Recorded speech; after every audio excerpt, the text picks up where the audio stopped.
The glass was already tilting when Daniel Brooks crossed the ballroom in 6 long strides and clamped his hand around the stranger's wrist, hard enough that the little white pill dropped and skittered across the marble. "Take your hand off her."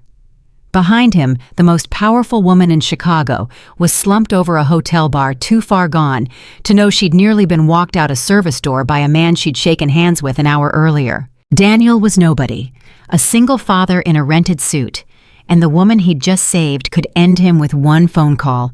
What he didn't know was that by sunrise, she'd be wearing his sweatshirt, holding onto his hand like a rope, and whispering 4 words that would tear both their lives wide open. Before we go any further, do me a favor.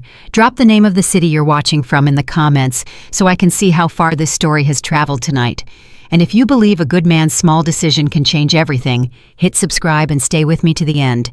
This one earns it. Daniel Brooks had a rule about the 23rd floor: don't go up there unless somebody asks you to. He'd worked at Carter Meridian for 6 years, and he'd been up to executive level maybe 11 times, and he could tell you what every one of those trips had been about. He knew the elevator dinged half a second late. He knew the carpet up there swallowed sound so completely that people whispered without meaning to. He knew that the coffee was better, and nobody drank it. That Friday, though, the 23rd floor came down to him. It was 6:40 in the evening, and the 8th floor was empty, except for the hum of the servers and the vacuum somebody had left plugged in by the copy room. Daniel was at his desk with his tie loosened, rebuilding a deck for the Sterling Foods launch, because the version that had gone out at 4 o'clock had a spelling error on slide 9, and nobody else had caught it, and nobody else was going to fix it. Ray Delgado stuck his head over the cubicle wall. Ray was 58, twice divorced, and the only person in the building who still kept a pack of cigarettes in his desk drawer out of pure principle. "You know the party started 20 minutes ago." "I know." "You know there's free steak." Daniel didn't look up. "There's a typo on 9. "There's a typo on 9, Ray repeated like he was translating it into a language he could understand. "Daniel, we closed the biggest account in the history of this company today. Sterling Foods, $40 million over 3 years. There is a woman down at the Ellsworth Hotel handing out champagne like it's Halloween candy, and you are sitting here in the dark hunting for a missing letter." "It says pubic relations." Ray was quiet for a second. "Okay," he said. "Fix it." "That's what I'm doing." "Fix it fast." Ray thumped the cubicle wall with the flat of his hand. "And then come eat a steak. You've earned a steak whether or not you think you have, which knowing you, you don't." Daniel finally looked up. He was 35 years old, and he had the kind of face that people trusted immediately and then forgot about. 10 minutes later, brown hair, he cut himself a jaw that hadn't seen a razor since Wednesday, eyes that were tired in a permanent way that sleep didn't touch. "I've got Marcus." "You've got Mrs. Alvarez is what you've got, and she already told me she's keeping him till 10 because she's watching her show and he does the voices." Daniel almost smiled. "He does do the voices. Kid's got range. Now hurry up." So that was how Daniel Brooks ended up at the Ellsworth Hotel that night. Not because he wanted to be there, because Ray Delgado wouldn't let it go, and because slide 9 took 11 minutes, and because somewhere in the back of his head, a place he did not visit often and did not admit to, there was the fact that Evelyn Carter would be there. He'd never said her name out loud in a sentence that wasn't about work, not once. Not to Ray, not to his sister, not to the guy who cut his hair. It was a discipline he practiced the way other men practice sobriety. He'd first noticed her 4 years earlier, and not the way most people noticed her. Most people noticed the obvious things. Evelyn Carter was 41 and looked 35 and moved through a room like the room had been built for her. She'd started Carter Meridian in a rented office above a shoe repair shop with 2 employees and a laptop, and now there were 240 people on payroll and a floor with carpet that ate sound. She could sit across from a Fortune 500 board and talk for 40 minutes without notes and walk out with a signature. Business magazines put her on lists. Younger women in the office studied the way she held a pen. What Daniel noticed was different. He noticed that she was still there at 9 o'clock, every night. Not sometimes, every night. He noticed that on the rare occasions the whole company got an email at 2 a.m. It came from her. He noticed that in 6 years, he had never once heard her mention a husband, a boyfriend, a sister, a dog, a vacation, or a Sunday. He noticed that she knew things about people. When Ray's brother had the heart attack, an envelope showed up on Ray's desk with a handwritten card and no name on it, and Ray had cried in the stairwell like a kid. When Denise in accounting had her second baby, the flowers came from the company, but the note in them said, "Take the full 12 weeks, not 8, 12. I'm watching." And when Daniel's divorce went through and he came back after 2 days off with his face gray, there'd been a voicemail waiting on his desk phone. "Brooks, Carter, I'm reassigning the Kellerman account for 6 weeks. Don't argue with me about it, it's already done. And Brooks, the first year is the worst one. It gets easier after that. Not good, easier." 19 seconds. He'd saved it for 4 months before he made himself delete it. That was the thing nobody else seemed to see about Evelyn Carter. She remembered every single person's worst week. She just never ever mentioned her own. The Ellsworth Ballroom was loud and gold and full. Somebody had spent money on this. There was an ice sculpture shaped like the Sterling Foods logo, which struck Daniel as roughly as dignified as a snowman in a suit, and a live 4-piece band playing songs that were popular when Daniel was in high school and now apparently counted as classics. He got there at 7:25, which meant he'd missed the speeches, which he considered a mercy. Ray found him near the back with a plate. "There he is. Slide 9 is saved. History will remember. Where's the steak?" "Gone. There's chicken." "There's always chicken." "That's what my second wife said." Ray steered him sideways. "Come on, she's about to do the thing." The thing was Evelyn Carter climbing 2 steps onto a low platform with a microphone in her hand, in a dark blue dress with her hair pinned back, and the whole room going quiet without being asked. Daniel had seen her do this before. It never stopped being a little bit remarkable. 200 people who had been drinking for 2 hours, and the sound just drained out of the room like a plug had been pulled. "I'm going to keep this short," she said, "because I've watched all of you look at that dessert table for 40 minutes and I'm not a cruel woman." Laughter. Real laughter, not the polite kind. "6 years ago, I sat in a conference room and pitched Sterling Foods, and they told me, and I'm quoting exactly, 'We like you, but you're too small.'" She let that sit. "I want you to understand something. They didn't say we weren't good. They said we weren't big. That's not a criticism of the work. That's a criticism of the odds." Somebody whistled. She held up a hand. "So we got big, not by cutting corners, not by cutting people, by showing up, by fixing typos on slide 9 at 6:40 on a Friday when nobody's watching." Daniel's fork stopped moving. "Because somebody in this room did exactly that today, and I know it, and if I said his name, he'd walk into the lake." The room laughed again. Ray elbowed Daniel so hard he nearly dropped his plate. $40 million, Evelyn said, and her voice changed, just slightly dropped, roughened. "That's the number everybody's going to print. Here's the number that matters to me, 240. That's how many people in this company go to bed tonight knowing where their next paycheck is coming from. That's what this actually is. Everything else is just noise." She raised her glass. "Thank you, every one of you. Go eat the dessert." The room came apart in applause, and Daniel stood there with a plate of cold chicken clapping, feeling something in his chest that he had absolutely no business feeling. He watched over the next hour without meaning to. He watched her get handed off from group to group. He watched her laugh at the same joke 4 times with 4 different sets of people, and each time she made it look like the first. He watched a regional director corner her for 11 minutes about a staffing budget at his own company's victory party. He watched 3 separate men lean in closer than they needed to. He watched her never once take a drink from her glass. She'd lift it. She'd touch it to her lips. She'd set it down. And then around 9:15, the crowd thinned. The band packed up the ice sculpture logo, lost its left half to gravity, and something in Evelyn Carter went out like a switch. He saw the exact moment. She was standing near the doors saying goodnight to the last cluster of VPs, and she was smiling. And then the elevator took them, and the smile came off her face like she'd set down something heavy. She walked into the hotel bar alone. Daniel should have gone home. I knew it then, and he knew it later, and he would think about it for the rest of his life. He had his coat over his arm. Mrs. Alvarez's show ended at 10. He had a kid asleep on a neighbor's couch with a baseball glove under his arm because he refused to sleep without it since the season started.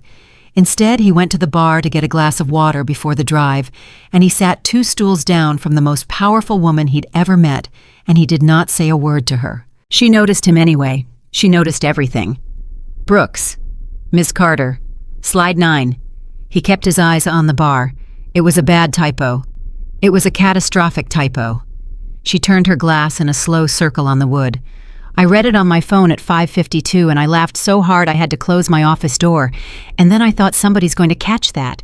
And I sat there for 45 minutes waiting to see who. She looked at him. You. Every time. It's always you. Somebody's got to read the deck. Nobody has to read the deck. That's the point. Everybody assumes somebody else read the deck. She drank. It was he noticed, not her first, not her third either.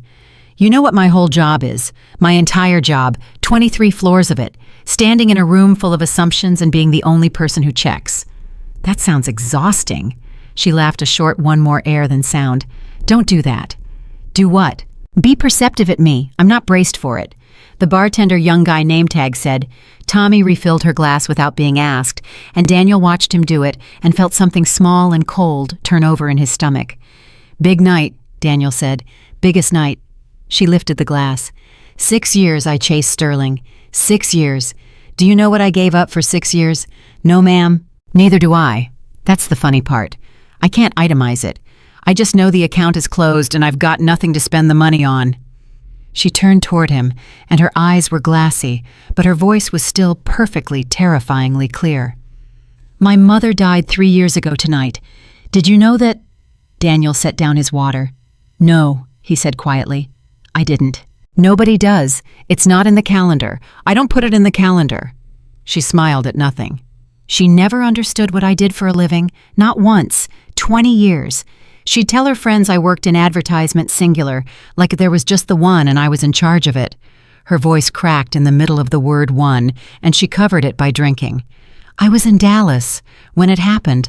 I was in a pitch meeting in Dallas, and my phone was face down on the table because I don't let phones interrupt a pitch. That's a rule, that's my rule. Ms. Carter. I won the account, she said. I want you to know that. I won the Dallas account. I got in the car, and I drove to the airport, and I won an account that day. Daniel didn't say anything. There was nothing to say to that, and he had enough sense to know it. Anyway, she said, and pushed her hair back, and her hand wasn't steady. That's why the champagne, 3 years and $40 million, and here I am at a hotel bar at 9:40 telling my own employee about my mother. Fantastic. Truly. Please forget every word. I won't repeat it. That's not what I said. I know, Daniel said, but that's what I can promise. She looked at him for a long moment, and something in her face flickered surprise maybe, or the beginning of it. And that was when Grant Whitaker sat down on her other side. Daniel knew him by sight. Everybody in the building knew him by sight that week. Whitaker was Sterling Foods' senior vice president of Brand 48, tanned in February, the kind of handsome that gets less convincing the longer you look at it. He'd been in the ballroom earlier laughing loudly with his hand on people's shoulders. There she is, Whitaker said, the woman of the hour hiding in the dark. Grant! Evelyn straightened up. It was automatic. Daniel watched her do it, watched her pull herself upright by some invisible cable, watched the CEO come back into her spine, even as her eyes struggled to focus. I thought you'd gone. And missed the after party. Whitaker signaled the bartender with 2 fingers without looking at him. Tommy, 2 more. I'm fine. Nobody's fine, Evelyn. That's why they invented the bar. He put his elbow on the wood and leaned in. Hell of a pitch you gave in March. I've been thinking about it for 4 months. That's kind. I'm not being kind. I don't do kind. He laughed. I told the board I said that woman's a killer. I said she smiled at me the whole time and I didn't even feel the knife go in. That's the job. That's a talent. The drinks arrived. He slid one in front of her. Here, come on, to the deal. Grant, I've had enough. 1. I've had enough. Evelyn. His voice stayed friendly and got half a shade harder. It's 1 drink. I signed a $40 million contract with you at 2 o'clock this afternoon. I think I can buy you 1 drink. And Daniel, 2 stools down, invisible and nobody in a rented suit, felt every single hair on his arm stand up, because he'd heard that tone before. He'd heard it in a kitchen when he was 9 years old, coming out of a man who was not his father, but who lived there for a while. It was the tone that came right before things stopped being a conversation. It was the sound of somebody making a request that was not a request. Evelyn picked up the glass, not because she wanted it. Daniel saw her calculate. It saw the CEO run the math in about a second and a half drunk and come out with this man just signed for $40 million and 240 people work for me. She drank it. There she is, Whitaker said. The next 20 minutes were the longest of Daniel's life to that point. He didn't leave. He should have left. He nursed a glass of water that had gone warm, and he stared at the mirror behind the bottles, and he listened. He listened to Whitaker order 2 more. He listened to him tell a story about a golf trip, a story that had no ending and no point, and to Evelyn's laughter getting slower and further behind the punchlines, half a beat, then a full beat, then not arriving at all. He listened to Whitaker say, "You know you're much better company like this," and to Evelyn say something that didn't come out as words. He listened to Whitaker say, "Where are you parked?" and to Evelyn say, "I'm not," and to Whitaker say, "Perfect." And then Daniel watched in the mirror, in the long gold mirror behind the liquor bottles, with a clarity he would never lose for the rest of his life. Grant Whitaker glance, left glance, right. Take something out of his jacket pocket with his thumb and 2 fingers, and move his hand toward the glass.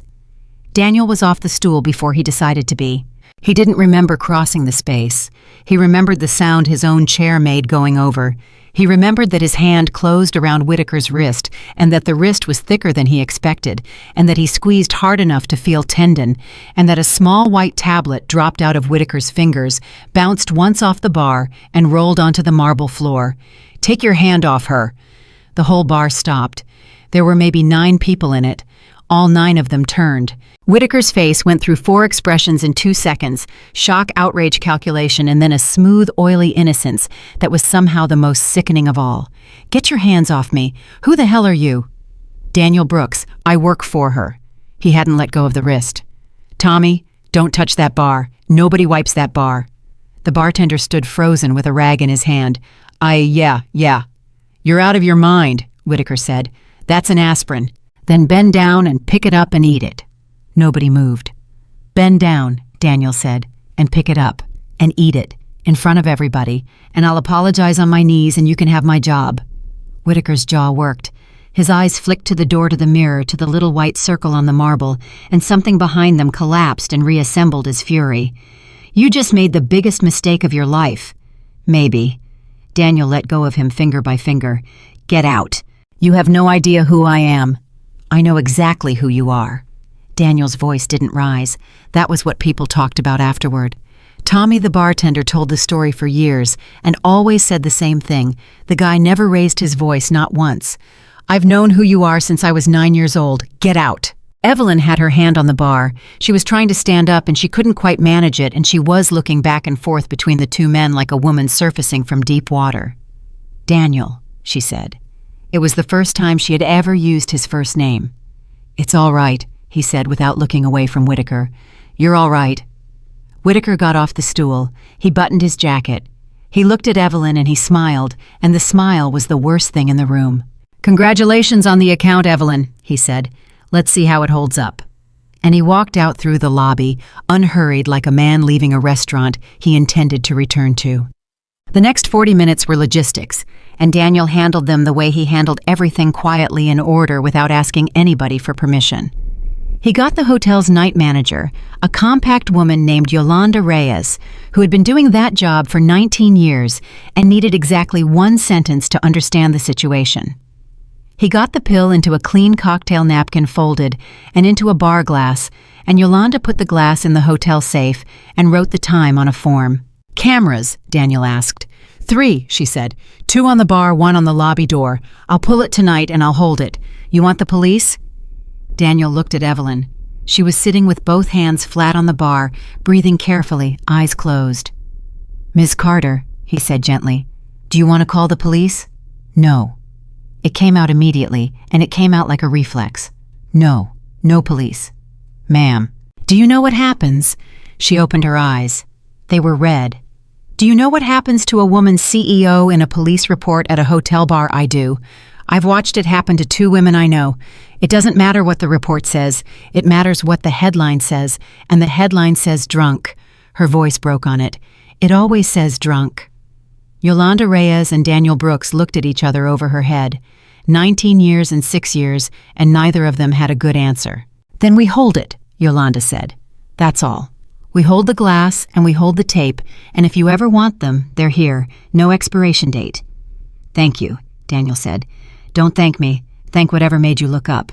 She was already walking. "Get her home. Use the west door. There's a valet stand and no lobby." Evelyn Carter could not walk in a straight line, and she was furious about it. "I'm fine." "Yes, ma'am." "I've had 4 drinks. You've had 7, and 2 of them weren't yours." He had her coat over his arm, and he was walking half a step behind and to her left, not touching her, letting her steer. "Stairs coming up, 3 of them. I can see the stairs." "I know."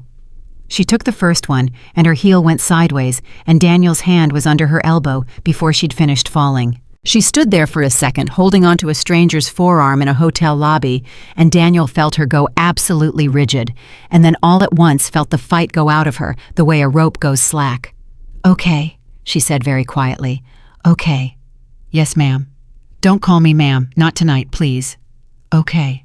He got her into the passenger seat of a 14-year-old Honda Accord with 190,000 miles on it and a crack in the windshield shaped like the state of Florida, and he had to move a booster seat to the back to do it, and he had to sweep an empty juice box and a Little League schedule off the seat and into the door pocket, and he was embarrassed about all of it in a way he decided not to examine. She sat with her head back against the headrest and her eyes closed. "What's your address?" he asked. She didn't answer. "Miss Carter, I need your address. 1240 North Astor, 4th floor." A pause. "Don't take me there." He'd put the car in gear. He put it back in park. "Why not?" "Because there's nobody in it," she said. Daniel sat with both hands on the wheel. "There's nobody in mine either," he said, "except a 9-year-old and a woman named Mrs. Alvarez who's going to want her couch back." Evelyn laughed. It was a wrecked, wet sound, and it turned into something else halfway through, and she pressed the back of her wrist against her mouth to stop it. "I'm going to be sick," she said. "That's fine." "It is not fine. I'm the CEO." "Door handle's right there. Take your time. It's an old car." She was sick twice in a parking garage on Erie Street, and both times Daniel stood 8 feet away with his back turned, holding her coat, watching a concrete pillar, and not her. The second time when she'd finished, she said from somewhere down near the bumper, "You're not watching." "No." "Why not?" "Because you wouldn't want me to." Silence. A long one with echoes in it. "Water," she said. "There's water in the door." I knew there was. He'd put it there. He handed it to her without turning around backward like a relay baton, and she took it, and he heard her drink, and then he heard her sit down on the concrete curb in a $2,000 dress. "Daniel." "Yeah." "Was there really something in the glass?" He turned around then. She was looking up at him from the curb with her makeup gone and her hair falling out of its pins and her shoes in her hand, and she looked about 19 years old. "Yes." "You're sure?" "I watched him take it out of his pocket." She nodded slowly. Then she said, "I'd have drunk it. I'd have drunk it because he signed for $40 million. "I know. I want you to understand I knew he was awful. I knew it in March. I knew it in the meeting. I sat there and I let him put his hand on my back and I laughed because 240 people—" Her voice went. She stopped and started again. "Because 240 people work for me." Daniel crouched down so he wasn't standing over her. It was, he'd think later, the only decision he made all night that he made on purpose. "Ms. Carter," he said, "you want to hear something true?" "I don't know." "Then I'll say it fast." He rested his forearms on his knees. "There's a man in accounts named Ray Delgado. His brother had a heart attack in 2019, and somebody put an envelope on his desk with cash in it and no name. He still keeps the card in his wallet. He showed it to me at a Christmas party, and then he had to go outside." She stared at the ground. "There's a woman in HR whose kid has seizures. Somebody moved her to a schedule where she never travels. Somebody made it look like a department reorganization so she wouldn't have to ask. Stop. And 3 years ago, somebody left a 19-second voicemail on my desk phone that got me through a very bad month." He waited until she looked up. "You didn't build that company for $40 million. You built it so you'd have 240 people to take care of. And there's not one of them who wouldn't have grabbed that guy's wrist. I just happened to be the one sitting there." Evelyn Carter put her face in her hands and cried in a parking garage on Erie Street, and Daniel Brooks knelt on the concrete and did not touch her, and did not talk, and did not leave. It was 11:20 when he pulled up in front of his building in Portage Park, 3 flats brick, a porch light with a bulb he kept meaning to replace. Mrs. Alvarez was awake on the first floor with the TV on, and she came to the door in a housecoat and took one look at the situation over Daniel's shoulder and did not ask a single question, which was the finest thing anybody did for him that year. "He's asleep on the couch," she said. "He wanted to wait up. He lost." "Thank you." He brushed his teeth. He says he brushed his teeth. She was still looking past him. "That woman needs a bathroom and a bed, not a conversation." "Yes, ma'am." "And Daniel," she caught his sleeve, "whoever she is, you're a good boy, but you're an idiot about certain things. Be careful." "It's not like that." "It's never like that," said Mrs. Alvarez, "until it is." He carried Marcus up first, 9 years old and heavy as a sandbag glove still hooked over one arm, the kid making a noise like a complaint and then going right back under. Daniel put him in his bed, took the glove off, put the glove on the pillow next to him because that was the arrangement. Then he went back down for Evelyn Carter, who had fallen asleep in the passenger seat with her forehead against the window. He said her name twice. She didn't wake up. So he carried her. Up 2 flights of stairs in a hallway that smelled like somebody's dinner past a bike chained to a railing with a woman worth $11 million asleep against his shoulder in a blue dress, her shoes in his left hand along with his keys. She woke up halfway up the 2nd flight. "Where? You're okay. 2 more steps. Put me down. There's 2 more steps. Daniel put me down." He put her down. She stood swaying on the landing with one hand flat against the wall, and she looked at the hallway at the bike at the door with the crooked number 3 on it, and then at him. "Whose house is this? Mine." "Why am I at your house?" "Because you told me not to take you to yours," Daniel said, "and because I wasn't going to leave you alone in a hotel tonight, and because I'm not smart enough to think of a third option. If you want, I'll drive you to your sister's or a friend's or back home. You say the word and we go. Right now.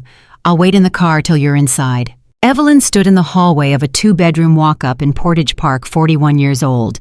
The most successful woman most people in that zip code had ever heard of, and could not name a single door in the city of Chicago she wanted to knock on at 11:40 at night. She didn't cry. Her chin moved once and stopped. "I don't have anybody's address," she said. "Okay. I have 400 contacts in my phone." "Okay. Do you understand what I'm telling you?" "Yes," Daniel said. "I understand exactly what you're telling me." He unlocked the door. The apartment was small and clean, and it was not designed to impress anybody, which was, though nobody said it out loud that night, precisely the reason it worked. There were crayon drawings taped up the length of the hallway, a whole gallery going back years, the earliest ones, just orange scribbles with a name spelled backward. There was a bookshelf with paperbacks, so red they'd gone soft. There were 2 baseball bats standing in the corner by the door, like umbrellas, and a coffee can full of loose change on the fridge with a masking tape label that said, "Marcus Catcher's Gear." Evelyn stood in the middle of it and did not move for a long time. "You have a whole life in here," she said. "It's a 2-bedroom. "That's not what I said." Daniel got her a glass of water and 3 ibuprofen and a wastebasket he set beside the couch without comment. He got a spare toothbrush out of the bathroom drawer still in the wrapper because he bought them in packs of 6 for reasons related to a 9-year-old. And then he handed her a gray sweatshirt folded that said Northwest Little League Coach across the front in cracked white letters. "It's clean," he said. "That dress isn't going to be comfortable." She took it and held it against her chest with both arms like it was something warm, and she looked at him, and something in her face was coming apart in slow motion. "Why are you being like this?" "Like what?" "Careful," she said. "You've had 8 opportunities tonight. I counted. I'm drunk, and I counted." Her voice was rising and cracking at the same time. "Every man I have ever met would have taken one of them. That's not cynicism, that's data, Daniel. That's 20 years of data." "Ms. Carter." "So why?" Daniel leaned back against the kitchen counter and folded his arms and looked at the floor for a second. "Because there's a kid asleep down that hall," he said. "And someday he's going to be a man in a room with somebody who can't stand up. And whatever I do tonight is what he's going to do that night. That's it. That's the whole reason. It's not noble. It's just arithmetic." Evelyn Carter opened her mouth and closed it. "Bathroom's the first door," Daniel said. "I'll be on the chair. If you need anything, say my name. I'm a light sleeper." She came out 10 minutes later in his sweatshirt with her face washed and her hair down, looking so unlike herself that Daniel had to look away and busy his hands with a blanket. She lay down on the couch. He put the blanket over her. He shut off the lamp and got into the armchair across the room with his shoes still on the way he'd slept through the entire first year after the divorce. The radiator ticked. Somebody's car alarm went off 2 streets over and gave up. Daniel. Yeah. Can I ask you something stupid? Sure. Her voice came out of the dark, small and level, and about 10 years younger than her face. Are you a safe person to be tired around? Daniel sat in the dark of his own living room and understood that he had just been asked the most serious question anyone had ever asked him, and that she'd probably been carrying it unasked for 20 years. Yes, he said. There was a long silence. He thought she'd gone under. Then he heard the blanket move and heard her breathing change and heard her whisper not to him exactly more like to the room, the way people talk when the last wall comes down. Stay with me. Daniel didn't answer her. He sat in that armchair with his shoes on and his hands folded across his stomach, and he let the words hang in the dark until her breathing went long and even, and he was sure she was under. Then he sat there some more, because he knew what she meant, and he knew what she didn't mean, and he knew that a drunk woman at midnight and a sober woman at 7 a.m. were two different people, and that only one of them got to make decisions. He'd learned that in a house where nobody had ever learned it. He'd learned it the hard way from the other side watching. So he stayed awake, not out of nobility, out of a low, humming anxiety that had nothing to do with her and everything to do with the fact that a man named Grant Whitaker had looked at Evelyn Carter in front of 9 witnesses and said, "Let's see how it holds up." Around 2 a.m, Daniel got out. The chair went into the kitchen and stood there with his hands on the counter in the dark for a while. Then he took out his phone and typed a note to himself. Tommy Bartender, Yolanda Reyes Night, MGR, glass and safe, 3 cameras, 9:52:10:06 approx. He read it twice and added one more line. He didn't panic. He's done it before. Then he went back to the chair. Marcus Brooks woke up at 6:10, the way he woke up every single morning, which was all at once like somebody had thrown a switch. Daniel heard the bedroom door, heard the 8 quick footsteps down the hall, heard them stop dead.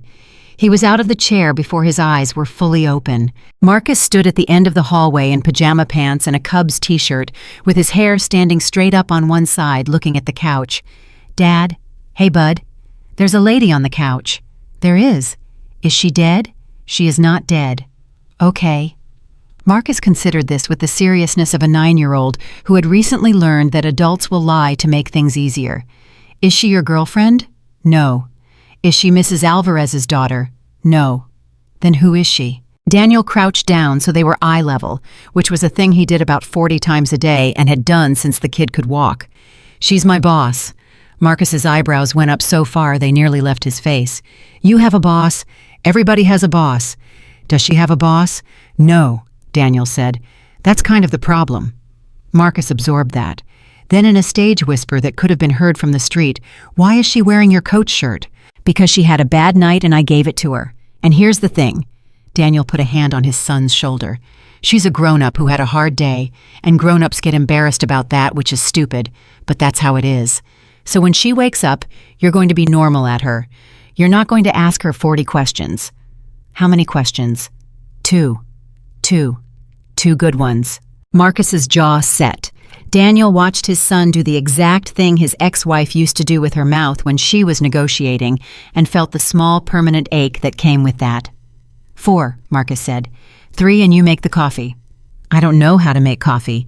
"You know how to push the button." "Deal." Marcus stuck out his hand and shook once hard and went into the kitchen, and Daniel heard the coffee maker and then heard his son start narrating quietly to himself, the way he did when he was excited. "Okay, so we have a boss in the house. That's a first. That's a first for the Brooks residence." And on the couch, without opening her eyes, Evelyn Carter said, "I'm awake." Daniel turned around. She hadn't moved. She was lying exactly where he'd left her, one arm over her face, the blanket up to her ribs, his sweatshirt bunched at the shoulder. "How long?" he asked. "Since is she dead?" "I'm sorry." "Don't." She lowered her arm. Her eyes were open and bloodshot and absolutely clear, which was somehow worse. "Don't apologize for your kid. I need you to not do that." "Okay. How bad is it?" "How bad is what?" "Everything, Daniel." He came around and sat on the coffee table across from her, forearms on his knees. "You want the truth?" "I want it fast." "You had too much to drink at a company party. That's the whole crime. You didn't say anything to anybody you should be ashamed of. You didn't do anything you didn't get in a car. A guy tried to do something to you and he failed because a bartender named Tommy is slow with a rag, and I was 2 stools down." He paused. "That's it. That's the sum total. You want to know how bad it is? It's not bad. It's Saturday. Evelyn stared at the ceiling. I told you about my mother, she said. You did. I've never told anyone about my mother. I know. You know, I figured it out about 4 seconds after you said it, Daniel said, because of how you said it. She put both hands over her face, not crying, just covering. I have to go home, she said into her palms. Okay. I have to go home and I don't have shoes I can walk in, and I'm in a 9-year-old's living room in a Little League sweatshirt, and my car is in a garage on Whacker, and my phone is at 2%, and there is a child in the kitchen making me coffee. That's true. All of that is true. How are you so calm? I'm not calm, Daniel said. I've been awake since 11:40. She took her hands down and looked at him. Whatever she was going to say next got interrupted because Marcus arrived carrying a mug in both hands with the extreme tongue-out concentration of a man defusing a bomb, and set it on the coffee table beside his father's knee and stepped back. I made coffee, he announced. It's my first time. Evelyn sat up. She did it slowly, and she got the blanket arranged, and she pushed her hair back, and then she looked at the boy, and Daniel watched something happen in her face that he had never seen there in 6 years. Thank you, she said. What's your name? Marcus Brooks. What's yours? Evelyn Carter. That's a lot of name. It is. Are you actually my dad's boss? I am. Do you make a lot of money? Daniel said. Marcus. That's 2, Marcus said. I'm allowed 3. Evelyn picked up the mug. She drank some of it, and Daniel saw her not react at all, which meant it was terrible, which meant she was better at this than he'd expected. Yes, she said. I make a lot of money. Marcus nodded, satisfied. Then he said, Are you sad? The kitchen clock ticked. Marcus, Daniel said quietly, go get dressed. That was my 3rd one. Go get dressed. Wait. Evelyn set the mug down. Wait. He asked me a question. Marcus stood there in his Cubs shirt, with his hair up on one side, and waited the way kids do, without embarrassment, without any of the mercy adults use to let each other off the hook. Yes, Evelyn said. I'm sad. Why? That's 4, Daniel said. It's okay. Evelyn didn't look away from the kid. Because I've been working very hard for a very long time, and yesterday I finished something big, and when I finished it, I found out there wasn't anybody at home to tell. Marcus thought about that. You could tell us, he said. And then he went to get dressed because he was 9, and it was Saturday, and there was a game at 11. Evelyn Carter sat on a couch in Portage Park with a mug of the worst coffee ever brewed by human hands and cried for the 2nd time in 9 hours, and Daniel Brooks got up and went into the kitchen and made noise with the pans so she could do it in private. High Mata pancakes, because that was what he made. He made them badly and in the wrong shapes, and Marcus ate 4 of them, and Evelyn ate 1.5 and drank a glass of water and 2 more ibuprofen. And for about 35 minutes, the 3 of them talked about baseball. It was, Daniel would think later, the strangest and most ordinary breakfast of his life. So you're a coach, Evelyn said. Assistant coach. He's the actual coach, Marcus said with his mouth full. Coach Ted has a bad hip, so he sits in the chair, and Dad does everything. That's not true. Dad, he sits in the chair. Coach Ted has 40 years of experience. In the chair. Evelyn laughed. It surprised her. Daniel watched it surprise her, watched her put her fingers to her mouth like she'd caught something falling. What position? She asked Marcus. Catcher. That's the hard one. Marcus put his fork down. You know positions. I know that one. Catcher's the only guy facing the other way. She turned the water glass in her hand, and something crossed her face. My dad used to say the catcher's the only person on the field who can see the whole game. Everybody else is looking one direction. The catcher's looking back at all of it. Marcus's eyes were enormous. Did your dad play? No. My dad drove a delivery truck for a bakery on the South Side for 31 years. Oh. He watched a lot of baseball, though, Evelyn said. He used to say a bakery truck and a catcher's mitt are basically the same job. You get there before everybody else and you take whatever gets thrown at you.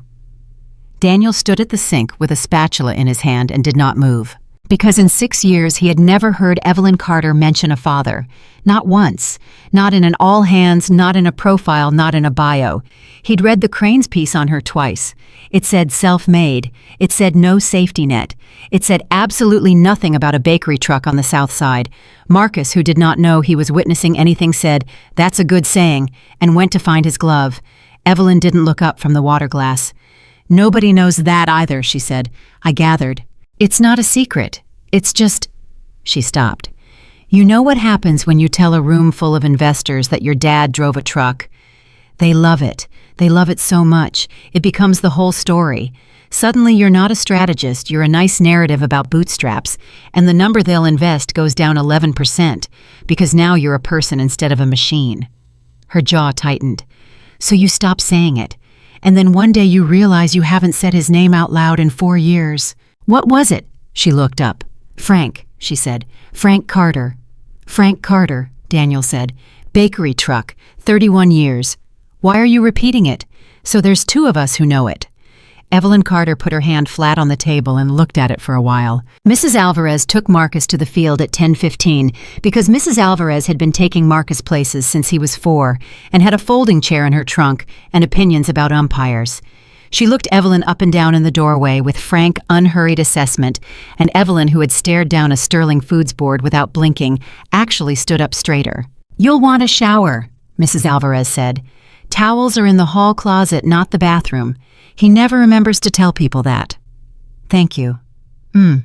She took the kid's hand. Daniel, game's at 11. I'll be there by the 2nd inning. He's catching. I know he's catching. 2nd inning, said Mrs. Alvarez, and left. Evelyn showered. Daniel put her dress in a paper grocery bag because he didn't have anything better, and gave her a flannel shirt and a pair of gym shorts with a drawstring pulled to its absolute limit, and she looked so completely absurd that when she came out of the bathroom, they both stopped and stared at each other, and then laughed until she had to hold the doorframe. I want you to understand, she said, wiping her eyes, that I have been photographed for the cover of a magazine. I've seen it. You've seen it. It was in the lobby for a year and a half, Miss Carter. Everyone's seen it. Don't. She pointed at him. Not today. Today my name is Evelyn. Okay. Say it. Evelyn. Good. She picked up the grocery bag with her $2,000 dress in it. Take me home. The drive to North Astor Street took 35 minutes on a Saturday morning, and they talked for all of it. And afterward, Daniel could not have told anyone how it happened. It started with him asking whether she wanted the radio on, and it ended somewhere around Ashland, with Evelyn Carter saying, I was 26 when I started the company, and I did it because a man named Curtis Ballard told me I'd never run anything. Who's Curtis Ballard? My boss at the time. He had a plaque on his desk that said, Humility.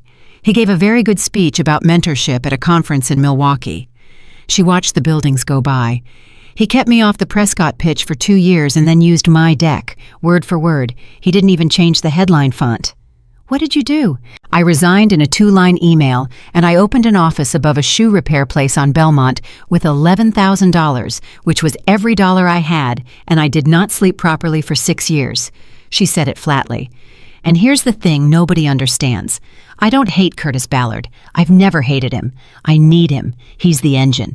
Every time I'm tired, every time I want to stop, I put his face in my head and I get another 2 hours out of it. That's a hell of a fuel source. It's a very efficient one.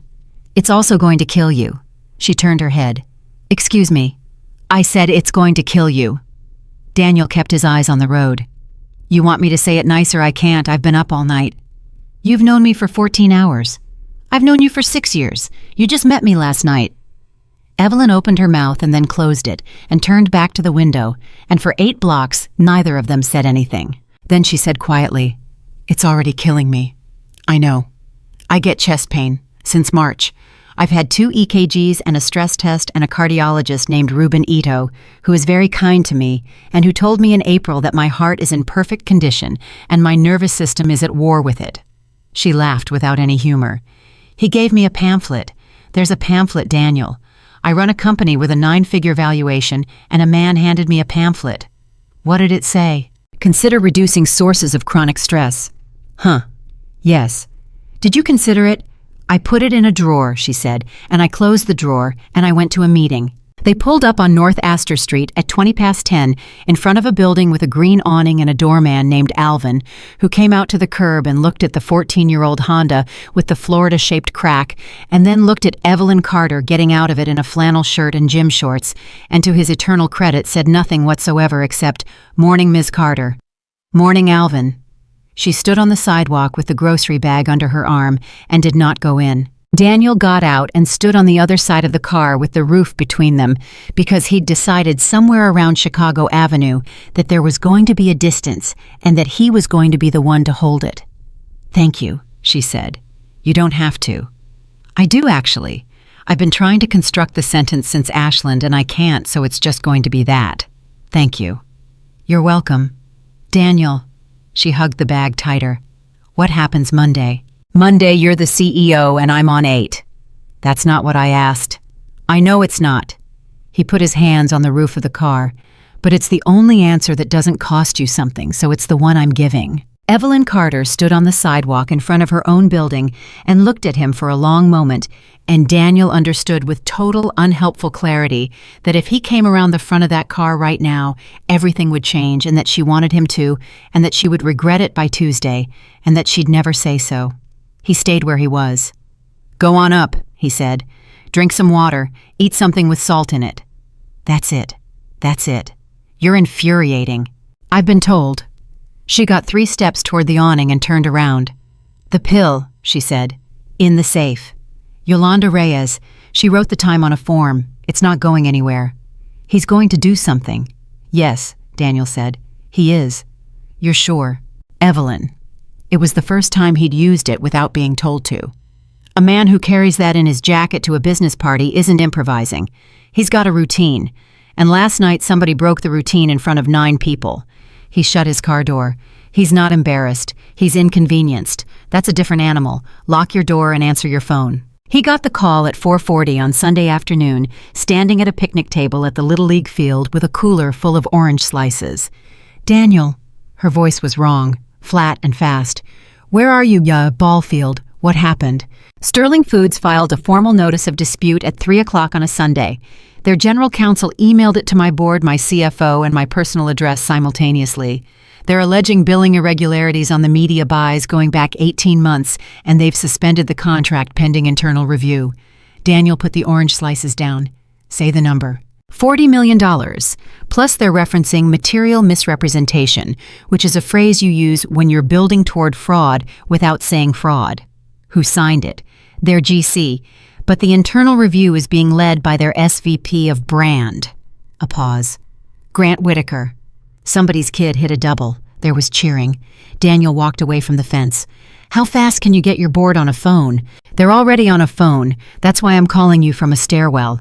Harold Vance called an emergency session for 8 a.m. tomorrow, and he's using words like leadership exposure. "Who's Harold Vance?" "He led our Series B. He's been waiting 4 years for a reason." Her breathing was audible. "Daniel, there's something else. Go." The allegations are specific. They cite 3 invoice numbers. They cite internal line item codes. They quote a media plan revision that never left this building. Her voice dropped so low, he had to press the phone against his ear. Somebody gave it to him. Somebody inside. Daniel stood in the parking lot of a Little League field in Portage Park with his hand over his eyes. "Okay," he said. "Listen to me." "I'm listening." "Don't reply to that email tonight. Not one word, not an acknowledgement, nothing." "I have to." "You have to nothing. Anything you write tonight gets read out loud in a room in 11 months. Second, do not touch a single document in that system. Not to look, not to check, not to verify. If you open one file, the log says you opened it, and in 4 months, a lawyer says the word altered. Daniel, I have to know. You have to be able to prove you didn't look." He was walking fast now. "Third, call your outside counsel tonight and get a litigation hold on every mailbox in that company before anybody deletes anything. Tonight, Evelyn, not tomorrow morning. Whoever leaked is going to spend tonight cleaning up." There was a silence. "How do you know all that?" "Because I sat on this Kellerman account for 4 years, and Kellerman got sued twice," Daniel said, "and I read every deposition because nobody else would." "Of course you did. Call your lawyer." "Daniel," she stopped him, "come in early tomorrow." "That's a bad idea." "I know it's a bad idea." "Evelyn." 7 o'clock, she said, and hung up. He was there at 6:50. The 23rd floor was full at 7 in the morning, which Daniel had never seen. There were 4 people from legal, the CFO, a careful woman named Priya Raghunathan, who had been with the company 9 years, and a man in a very good suit standing at the window with his back to everyone who turned out to be Harold Vance. Evelyn stood at the head of the table in gray hair, up no visible damage of any kind. She had been awake for 26 hours. Daniel could tell because he'd seen her at the end of an all-nighter before, and because she'd stopped using her hands when she talked. She saw him in the doorway. "Brooks, sit." Harold Vance turned around. "Who is this?" "Daniel Brooks, senior strategist, 8th floor, 6 years." "Why is a senior strategist in a board session?" "Because he ran point on Kellerman through 2 lawsuits, and he's the only person in this building who's read a deposition." Evelyn didn't blink. "Sit down, Daniel." He sat, and every single person at that table looked at him, and he understood exactly what she'd just done and exactly what it was going to cost her. The meeting lasted 2 hours and 11 minutes. The short version when it was over was this: Sterling Foods was claiming that Carter Meridian had billed for premium digital placements it had never purchased across 18 months to the tune of somewhere between $2 and $3 million. The invoices existed. They had real numbers on them. They had been approved through the normal chain, which meant they had at the top of that chain an electronic signature belonging to Evelyn Carter. "That signature is auto-applied," Priya said. "It's applied by the system on any invoice over $400,000 once the account lead signs off. Everyone knows that." "Everyone in this room knows that," Vance said. "Nobody in a courtroom knows that." "Then we explain it." "You don't explain things to a jury, Priya, you survive them." Vance turned. "Evelyn, I want to say something, and I want you to hear it as an ally." "Say it." "Step back voluntarily. 30 days. Let Priya sit in the chair. Let the review run. Let it be somebody else's signature on the correspondence." He spread his hands. "It's a nothing move. It's optics. And it takes CEO under fraud investigation off the table before it ever gets printed." "No. Evelyn, if I step back for 30 days, I never come back, and we both know it." Her voice didn't rise. "You want optics. Here's optics." The CEO stepped aside voluntarily. "That's not a headline that says she's cooperative, Harold. That's a headline that says she's guilty and negotiating." That's exactly what it is. You are being emotional." The room went perfectly still. Daniel watched Evelyn Carter absorb that word like a punch to the sternum and not move an inch. "Harold," she said pleasantly, "how many of the invoices have you read?" "That's not how many." "I received the notice at 3:40 yesterday." "0. The answer is 0. I've read all 11. She slid a folder down the table. "Line 6 on the second one.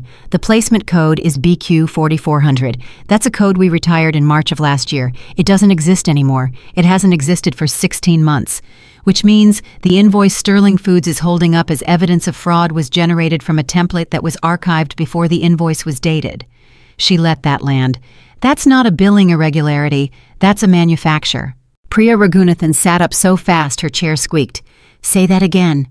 "Somebody built it," Evelyn said, "out of our own archive, which they had access to." Vance stared at the folder. "That is an extraordinary accusation." "It is." "Do you have proof?" "I have a retired code on a live invoice." "That's not proof, that's an anomaly." "It's a thread Harold and I'd like the room's permission to pull it before we all agree I'm emotional." Nobody said anything for a moment. Then Daniel Brooks, senior strategist, 8th floor, spoke for the first time in 2 hours. "There's a faster way to prove it." Every head turned. "Go ahead," Evelyn said. "Don't argue about the invoice." Daniel leaned forward. "Sterling Foods didn't just receive those invoices, they paid them. 18 months of them. If we actually billed for placements we never ran, then somebody on their side approved payment on 11 invoices without a single question. So either their accounts payable is negligent to a degree no company would ever put in writing," Priya said, "or somebody over there knew." "Somebody over there approved them," Daniel said. "Every one. And that person's name is on a payment authorization on their system, not ours. We don't have to prove we're innocent. We just have to ask them one question in writing: who signed off." Harold Vance sat down slowly. "And if the answer is Whitaker," he said, "then a man who personally approved 11 fraudulent payments is now running the investigation into them," Evelyn said. "And I'd like that in an email." The room came alive. Priya was writing. Legal was talking over each other. Vance was rubbing his jaw with his thumb, looking at Daniel Brooks the way a man looks at a dog that has just spoken. And Evelyn Carter caught Daniel's eye across the length of the table for exactly 1 second, and neither of their faces changed at all, and it was the single most intimate thing that had ever passed between them. Ray Delgado was waiting by the elevator on 8. 23rd floor, he said. Yeah. 2 hours. Yeah. Daniel. Ray fell into step beside him. The whole floor's talking. Sterling's pulled the account is what people are saying. 40 million. Susan in payroll's already updating her resume, and Susan's been here 11 years. Tell Susan not to. Tell me why. Daniel stopped at his cubicle. He looked at Ray Delgado, 58 years old, twice divorced, a card in his wallet from a woman who never signed her name. Because it's not real, he said. Somebody's trying to take her chair. Ray's face changed. Who? I can't. Daniel. Ray, I can't. He sat down and turned on his monitor. But I need something and I need it quiet. Name it. Who has archive access to retired placement codes? Ray thought about it. Media ops, 4 people, maybe 5. Can you get me the list without asking anybody why? I've been in this building since it was 2 floors, Ray said. I can get you the list without anybody knowing the list exists. At 4:15 that afternoon, Evelyn Carter sent an email to the entire company, 240 people, that said in its entirety, "You are going to hear a number today and a rumor tomorrow. Here is what I can tell you. A client has raised a billing dispute. We are cooperating fully. No one's job is affected. I will not be commenting further until I can tell you something true. If anyone tells you otherwise, they are guessing." E.C. Ray Delgado read it twice, printed it, and pinned it above his desk. At 6:20, when the floor had emptied, Daniel's desk phone rang. "Brooks, come up." "That's a bad idea." "Daniel." Her voice was thin as paper.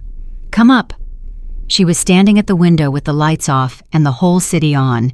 There were 11 invoices printed and spread across the conference table behind her in 2 rows.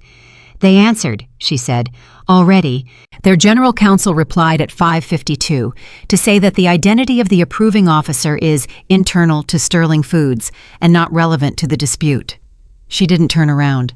14 minutes after we asked, they didn't check. They didn't have to check. They knew. Daniel stood in the doorway. "So he's not investigating a fraud," he said. "He's investigating me." She turned around and her face in the window light was something he'd never seen on her. "Daniel, this isn't about money. He didn't do this because of the invoices. He did this because on Friday night, in front of a bartender and 8 strangers, a man he'd never heard of grabbed his wrist and told him to eat a pill off the floor, and now he needs the story about that night to be my story. He needs there to be a version of Evelyn Carter that's already damaged before anybody ever asks what happened at that bar." "I know. You know, I've known since 4:40 yesterday," Daniel said. "He's not covering a fraud, Evelyn. He's building a character." Evelyn Carter put her hand on the back of a chair. "I did this to us," she said. "I got drunk at my own party." "No. I got drunk at my own party and now 240 people." "No." Daniel came into the room. "You want to say something true, say this. A man put something in your glass. You didn't do that. You had a bad night on the anniversary of your mother's death, and a predator saw an opening, and now he's dressing it up as accounting. That's the sentence. Say it in that order, and it stays true no matter who's in the room." She was shaking her head slowly. "If this goes public, then it goes public with a glass in a hotel safe, and 19 minutes of tape, and a night manager named Yolanda Reyes, who wrote the time on a form." Evelyn stopped. "You did that," she said. "Friday, at midnight. While I was throwing up in a parking garage, you were building a file. I was doing my job. That is not your job." "Evelyn." He set his hands on the back of a chair opposite hers. "For 6 years, my job has been finding the thing everybody else assumed somebody already checked. That's all this is. It's slide 9. And she started to laugh, and it went sideways almost immediately, and she pressed her fingertips hard against her closed eyes and stood there in the dark of her own office 23 floors up. "I don't know how to be helped," she said. "I want you to understand that about me. I don't know how to do it. I have never once in my life been in a room where somebody had my back and I wasn't paying them. You're paying me. Don't. I'm serious. I'm on the payroll. 8-floor senior strategist, 6 years." He waited until she looked. "But I'm not doing it for the money, and you know that, and that's the part that's got you scared. Not Whitaker. This." Evelyn Carter looked across a conference table at a man in a rented suit's cheaper cousin and did not deny it. "There's a rule," she said finally.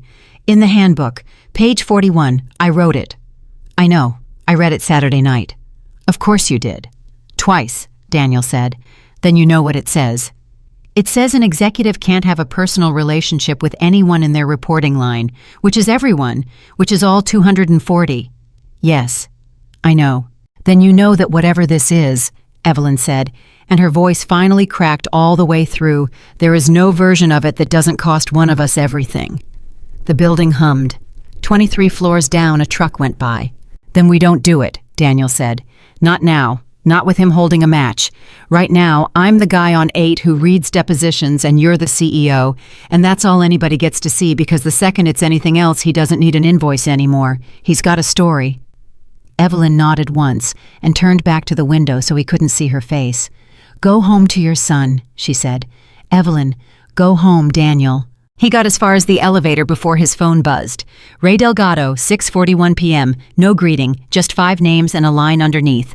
4 in media ops, 1 outside media ops. That one shouldn't have it.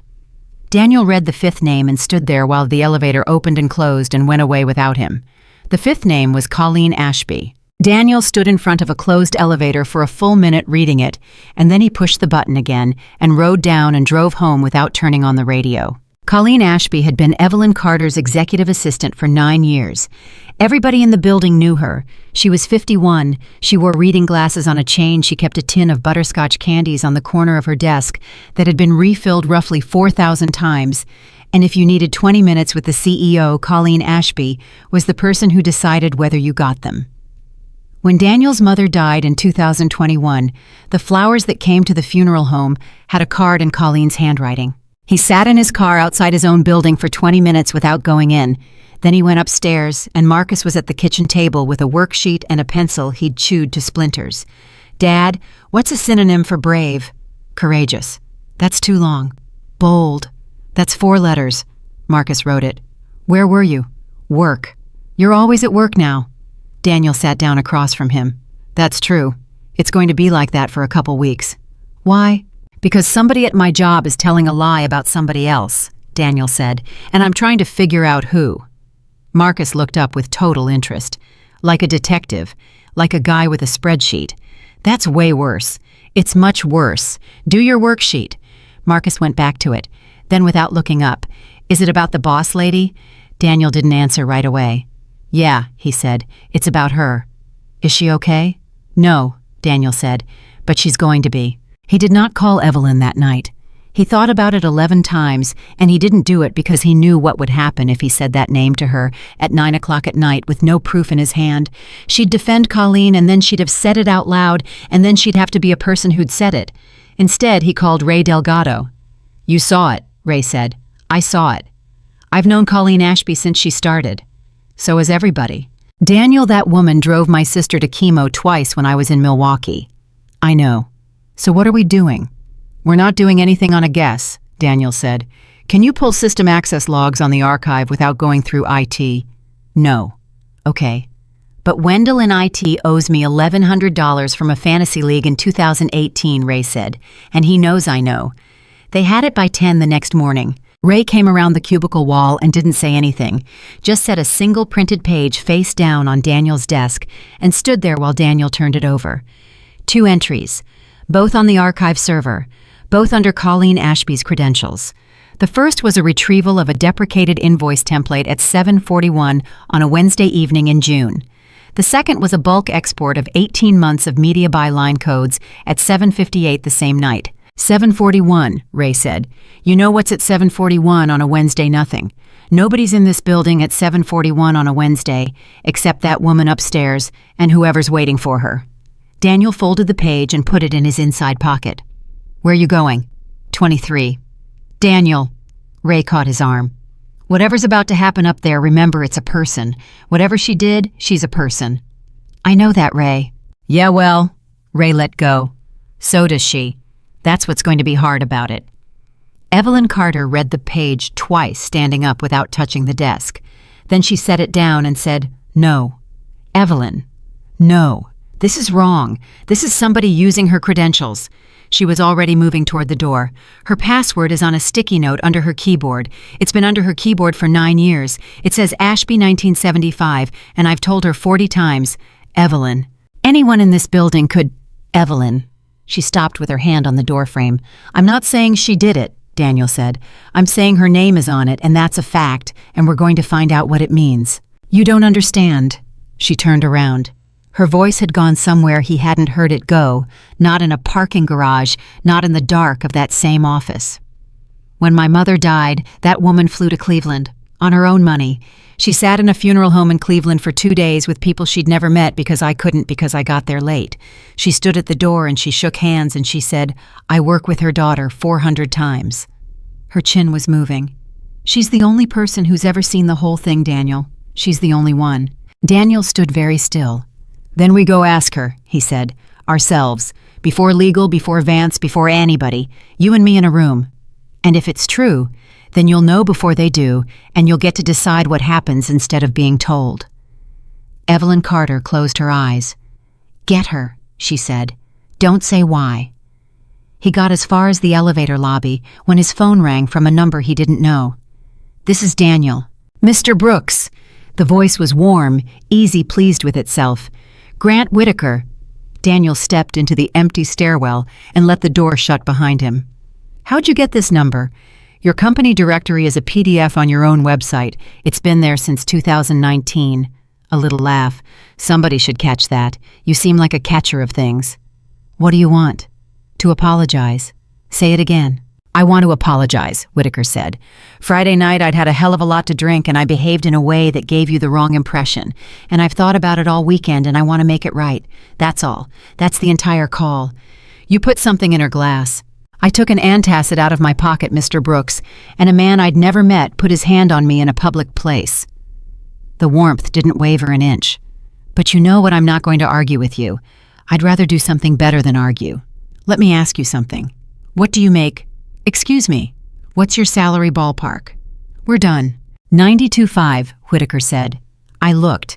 It wasn't hard, your industry leaks like a colander. 92.5, 6 years, no promotion since 2022, and you're the guy who catches the typos.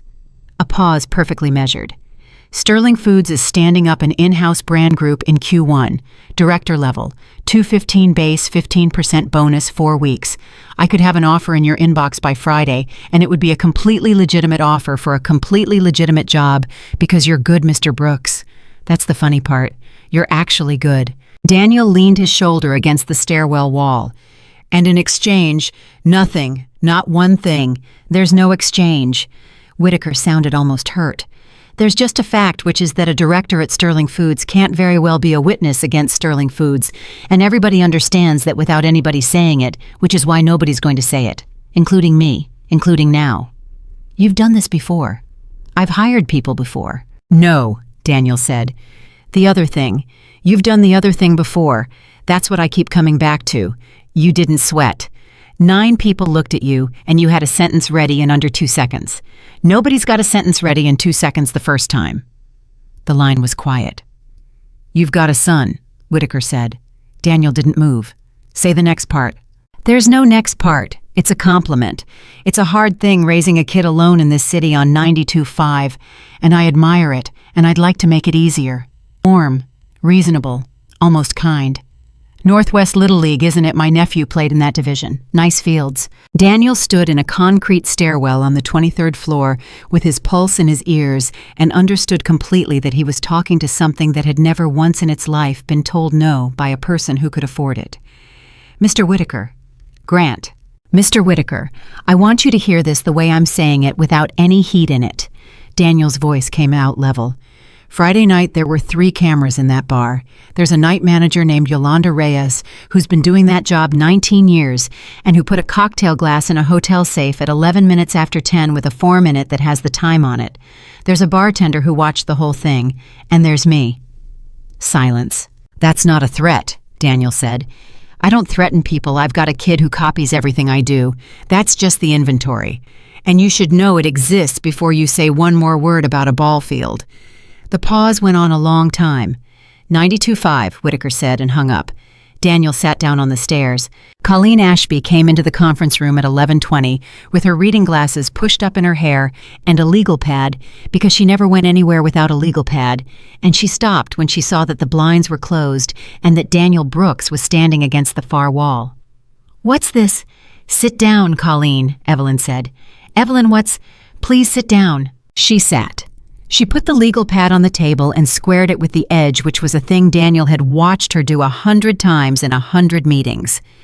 Evelyn slid the printed page across.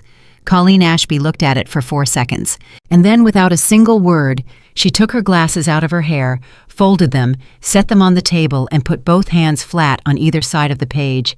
And Daniel knew from the way she did it that she'd been waiting 5 weeks for this exact moment, and had rehearsed something, and was not going to be able to say any of it. "Colleen," Evelyn said, "I want to say first that it wasn't supposed to be this." The room got very quiet. "Say that again." "It wasn't supposed to be this." Colleen's voice broke on the last word, and she pressed her lips together hard and got it back. "It was supposed to be a governance thing, a 30-day step-aside, a review of finding a slap on the wrist about controls, and you'd be back in the chair by fall with a better audit process, and no one would ever—" She stopped. "That's what I was told. That's what I asked. I asked 4 separate times." "Who told you?" Colleen didn't answer. "Colleen, who told you?" "He said you were going anyway." She was crying now and not doing anything about it. "He said the board had already met about you twice without you, and it was a matter of when. He said the only question was whether it happened in a way that was orderly or a way that burned the company down, and there were 240 people, and he used that number. Evelyn, he used your number back at me." "Harold Vance." Colleen Ashby put her hand over her mouth and nodded. Evelyn Carter sat down very slowly in a chair. "9 years, she said. "I know. 9 years, and you pulled 18 months of line codes out of my archive on a Wednesday night and handed them to a man who wants my chair." "I handed them to Harold." Colleen's head came up. "I want to be exact because I've been awake since Sunday being exact.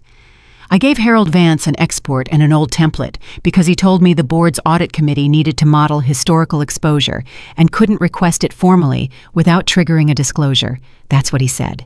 Those words. And I believed it because he's been on this board for 4 years, and because her voice went thin, because I wanted to be the kind of person a board member asks. "Say that again." "Because he asked me," Colleen said. "Because in 9 years I have booked 10,000 meetings, and I have never once been in one, and a man in a good suit stopped me by the elevator and said, 'Colleen, I need your judgment. And I would like to tell you I'm above that.'" She wiped her face with the back of her hand. "I'm not above it.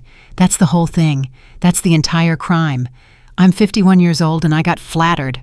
Nobody said anything for a while. "Did you know what it was for?" Evelyn asked. "No." "Did you know when you saw the notice on Sunday?" Colleen closed her eyes. "Yes." "And you came to work on Monday and sat outside my door?" "Yes." "Colleen." "I brought you a coffee," Colleen said, and made a terrible sound and put her face in her hands. "I brought you a coffee at 7:15, and I stood there while you told Harold Vance you weren't stepping down, and I thought I did that. I'm the reason he's in that room, and I went to the bathroom on 19 and I threw up." Daniel spoke for the first time. "Mrs. Ashby." She looked up. "Did you keep anything?" Colleen Ashby wiped her eyes with the heel of her hand and straightened up in her chair, and for 1 second the woman who'd guarded a door for 9 years came all the way back. "Mr. Brooks," she said, "I'm an assistant. I keep everything." She had 41 emails. She had a calendar invite from Harold Vance dated 11 days before the export subject line, "Quick coffee, nothing formal." She had a text thread. She had because she was the kind of person who forwards herself things a copy of the exact file she'd sent and the exact hour she'd sent it. And she had one message at 6:14 on the Wednesday morning of the export that Evelyn Carter read out loud in a voice like a flat stone. Colleen appreciated the discretion. 2 names to be aware of on the Sterling side. They'll be running point on the diligence. They're GC and G. Whitaker, SVP Brand. If either reaches out, loop me first, not E. Evelyn set the phone down. He knew Whitaker. "He introduced them," Colleen said. "In March, at the Prescott thing. I made the reservation." "You made the reservation?" $58 a head, Colleen said hollowly, "at a steakhouse on Rush, and I remember because I had to expense it under a code that didn't fit." Daniel stood at the window with his back to the room and did the arithmetic and felt the floor move under him. Because it meant Friday night was not an accident and not an impulse. It meant a board member who wanted a CEO removed had spent 4 months in the same rooms as a man who carried tablets in his jacket, and that whether or not one of them ever said a word about it out loud, and Daniel would believe to his last day that they never did that. Men like that never do that. They simply stand near each other until the thing happens. Grant Whitaker had walked into that hotel bar, knowing that if Evelyn Carter fell apart in public, there was a man on her board who would help carry the story. "Evelyn," he said, "I know. You need to hear me say it anyway. I know what it is." Her voice was absolutely level. "It's a pincer. He damages me personally. Harold damages me structurally, and neither one of them ever has to be in a room with the other one when it happens." Colleen Ashby looked from one of them to the other. "What are you talking about? What happened Friday?" Evelyn opened her mouth. And then she looked at Daniel, and Daniel gave her nothing. No nod, no shake of the head, nothing at all, because it was not his to give. "Nothing happened Friday," Evelyn said. "Colleen, go home." "Evelyn, go home and don't talk to anybody and don't delete anything and don't answer Harold Vance. Not one message. If he calls, you're sick." She stood. "And Colleen." Colleen Ashby stopped at the door. "I'm not firing you today," Evelyn said. "I'm not saying I won't. I'm saying not today because today I need you, and because I'd rather be honest about the order of those two things than pretend." Colleen nodded twice and left. The emergency board session reconvened at 8 the next morning. Harold Vance was already there when Evelyn came in a different very good suit with a leather folio, and he stood up like a gentleman and pulled out a chair for her, and she looked at it and sat somewhere else. "Evelyn." "Harold. I want to start by saying that I've reconsidered the tone of Monday's conversation," he said to the room. "I was blunt and I regret it. But I'm going to be blunt again because it's Wednesday and the situation has deteriorated. I received a call last night from a reporter at Crane's." Priya Raghunathan's head came up. "Asking what?" "Asking whether Carter Meridian's CEO is the subject of a fraud review by its largest client." He let it sit. "I said no comment. I'd like the record to reflect that I said no comment." "The record reflects it," Evelyn said. "Who else did the reporter call?" "I have no idea." "Did she say how she heard?" "She did not." "That's unusual for a reporter," Evelyn said pleasantly. "In my experience, they lead with it. It's how they get you talking." "Evelyn." "Harold, before we go further, I want to correct something from Monday. You said I was being emotional." She opened a folder. "So I've made an effort to be extremely unemotional this morning. Priya, read the first item." Priya Raghunathan cleared her throat. "Sterling Foods accounts payable approved and released payment on all 11 disputed invoices. Their approval workflow requires a named officer. We requested the name in writing Monday and were refused in 14 minutes. Second item." "We obtained it anyway," Priya said, "because their AP office sent the remittance advices to us in the ordinary course 18 times, and the approving officer's name is in the footer of every one of them. It's on our own server. It's been on our own server for a year and a half." Somebody at the table said, "Oh, for God's sake, say the name Priya." "Grant Whitaker." Harold Vance's face did not move at all, which Daniel, sitting in the same chair he'd sat in Monday, having been named to the room again, in the same 3 words, "Sit down," Daniel found more damning than anything else that happened that morning. "So the man leading Sterling's investigation into fraudulent invoices," Evelyn said, "personally approved every fraudulent invoice, 11 times, over 18 months, which means either he is the most negligent officer in American consumer packaged goods, or the invoices aren't fraudulent, or he made them himself. I don't actually care which. Any one of the 3 ends this dispute." "That's not—" "Third item," Evelyn said. "The invoice cited in their notice was generated from a template retired from our systems 16 months ago. Somebody pulled that template out of our archive on the 11th of June at 7:41 p.m. Now Vance moved. It was very small, his thumb on the edge of the folio. "Do we know who?" he said. And Evelyn Carter looked at him for what Daniel counted later as 4 full seconds. "Yes," she said, "we do." The room waited. "I'm not putting the name in the minutes today," Evelyn said, "because the person who pulled that file was lied to about what it was for by someone who had authority over them and used it. And because I've spent 4 days learning something about this company that I should have learned 9 years ago, which is that I built a place where people are terrified of me and grateful to me at the same time, and that combination will make almost anyone do almost anything if the right man asks nicely." She closed the folder. "That's my failure. It's going in the minutes as my failure. What I'm asking this board for today is a forensic review of every external contact with Sterling Foods personnel by anyone associated with this company employee, officer, or director going back 6 months. Independent firm, not our counsel. Full device and calendar cooperation voluntary, signed by everyone in this room. Nobody breathed. Voluntary, Harold Vance said. Voluntary. And if a director declines, then that's also information, Evelyn said, and it also goes in the minutes. Priya Raghunathan said, I second it. It carried 7-2. Harold Vance signed the cooperation letter in front of everyone with a very steady hand and shook Evelyn's hand on the way out and said, good session, and was gone from the board of Carter Meridian 19 days later by resignation for reasons the press release described as personal. He never went to prison. Daniel would think about that for years afterward, that a man could do what Harold Vance did and simply drive away from it into another set of board seats in another city, and that the only actual punishment in the world for a certain kind of man is that he has to keep being himself. Sterling Foods withdrew the dispute 9 days later in a letter of 4 paragraphs that contained no apology of any kind. Their general counsel called it a reconciliation of documentation. The contract was reinstated at full value. Grant Whitaker's name did not appear in the letter, and 11 weeks later, a very short item ran in a trade newsletter noting that Sterling Foods' SVP of brand had departed to pursue other opportunities, which is a sentence that means nothing and everything. Evelyn Carter did not use the tape. She had it. Yolanda Reyes still had it. She could have put 19 minutes of hotel security footage in front of Sterling's CEO on day 3 and ended the entire thing in an afternoon, and Priya Raghunathan, who by then knew, because Evelyn had told her at 11 o'clock one night in an empty office, asked her directly why she didn't.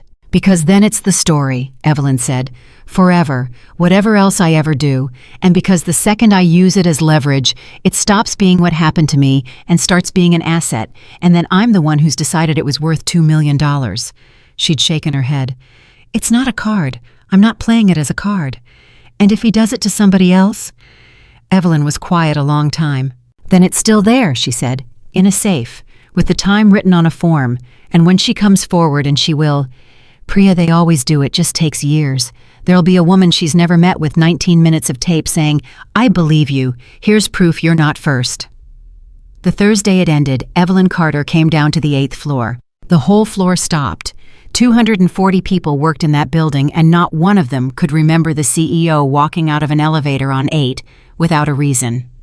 She walked to Ray Delgado's desk first. Mr. Delgado? Ray stood up so fast his chair rolled into the partition.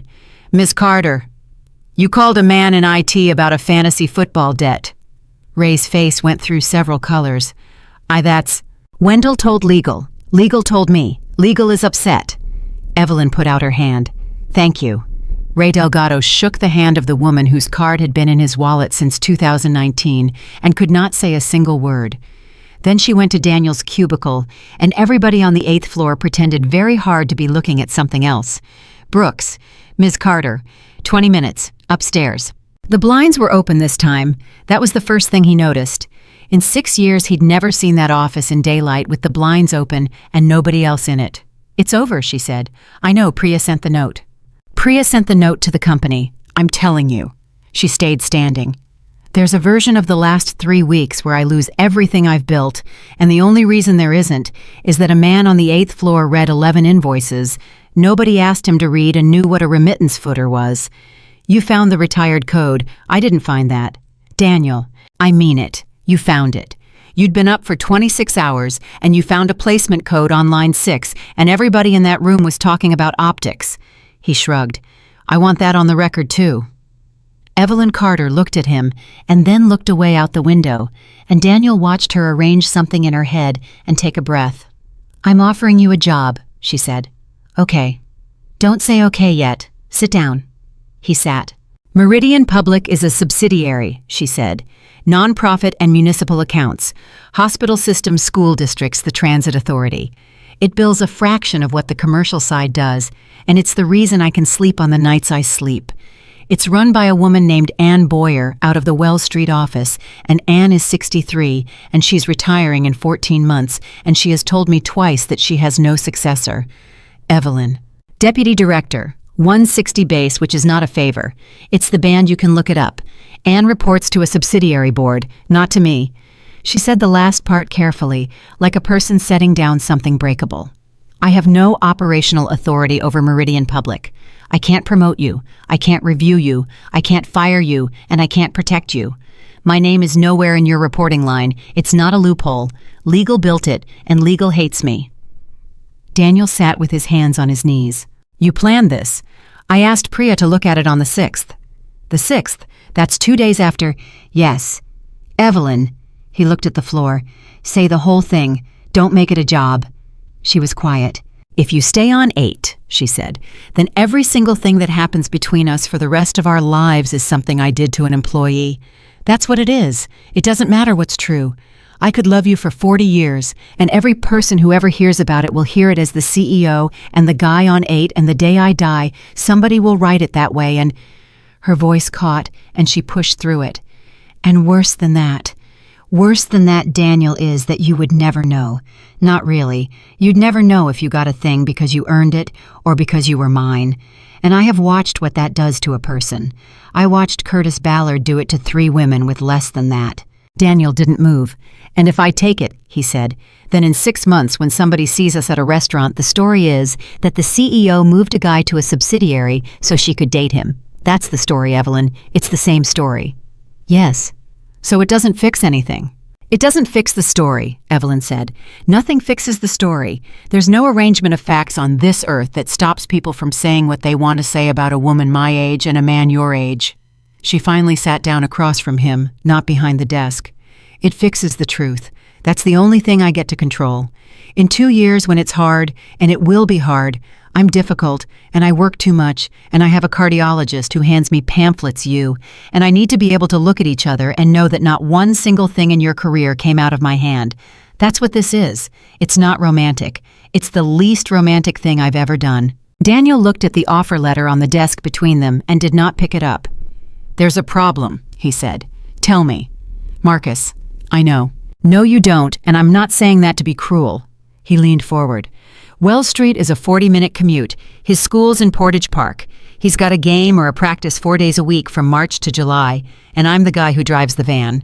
Mrs. Alvarez is 71, and I'm already asking too much of her. He rubbed his face.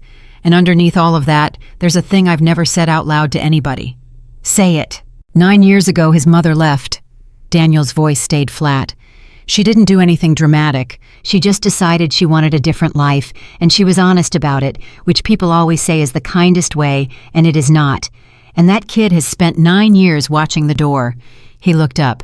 So the day I bring somebody home for real, not a woman who slept on the couch one night for real, I'm making him a promise on behalf of a person who isn't me. And if it goes wrong, I don't get to explain to him that adults are complicated. He just learns it again. Evelyn Carter sat with her hands in her lap. Then I'll tell you what I can promise, she said. It isn't much. I can't promise you it works. Nobody can promise that, and anyone who does is lying to you. She met his eyes. But I will never ask you to choose between me and your son, not once, not in an argument, not on a bad night, not when I'm tired and unreasonable, which I will be. And if it ever comes to it, I don't want you to choose me. I want you to choose him, every time, without discussing it. Evelyn. The fact that you love that kid the way you do is the entire reason I trust you, she said. You understand that, don't you? It's not in spite of him. It's because of him. I have spent 20 years in rooms full of people who would step over their own mother for a percentage point, and then a man carries a drunk woman up 2 flights of stairs, and the only reason he can give is that his son might have to do the same thing someday. Her eyes were bright, and she didn't wipe them. You're the first person I've ever met who has something in his life that outranks me. Do you know how restful that is? Daniel Brooks put both hands over his mouth and sat there for a long moment. Then he picked up the letter and folded it once and put it in his inside pocket in the same place he'd carried a printed page with Colleen Ashby's name on it. I'm not answering today, he said. I know. I have to ask him. Evelyn Carter blinked. Ask who? Marcus. He's 9. He's the other guy who lives in my house, Daniel said and stood up. Somebody moves a chair in that apartment, he gets a vote. I'm not going to change how it works for the first time on the biggest one.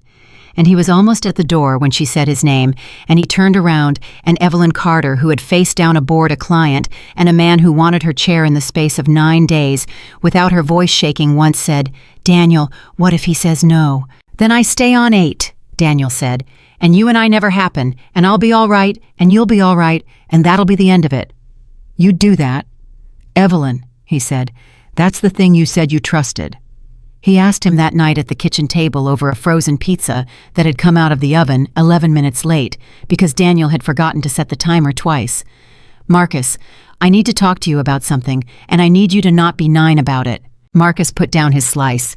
"That's not fair. I'm always 9. "That's true. That was a bad way to start." "Are we moving?" "No." "Are you sick?" "No. God, no." Daniel pushed his plate aside. "Why'd you go there?" "Because that's how it goes on TV. The dad says we have to talk, and then it's cancer." "Nobody has cancer." Daniel put both forearms on the table. "I got offered a different job." Marcus waited. "Okay. It's at a different office, on Wells Street. It's a part of the company that does work for hospitals and schools and the bus system. Better title, more money, a lot more money actually. So take it. It's 40 minutes away instead of 20. "Oh." Marcus did the math on his fingers, which he still did, and would probably do at 40. "That's 40 extra minutes twice. That's like 80. That's exactly 80. That's a lot of 80. "It is." Daniel turned his water glass in a circle on the table. "Here's the part I actually have to tell you. There's a reason for the job that isn't just the job." "Is it about the boss lady?" Daniel stopped turning the glass. "You are entirely too smart," he said. "I'm not smart, you just talk about her." Marcus picked his pizza back up. "You said her name like 9 times since Sunday. You never say names. You didn't say Coach Ted's name for 2 years. You called him Coach Ted. That's his name." "You know what I mean." Daniel sat back in his chair and looked at his son and felt the thing he felt maybe 4 times a year, which was the sudden vertigo of realizing that the small person across the table had been watching him the entire time, every day, all 9 years, taking notes on a father who thought he was being unreadable. "Okay," he said.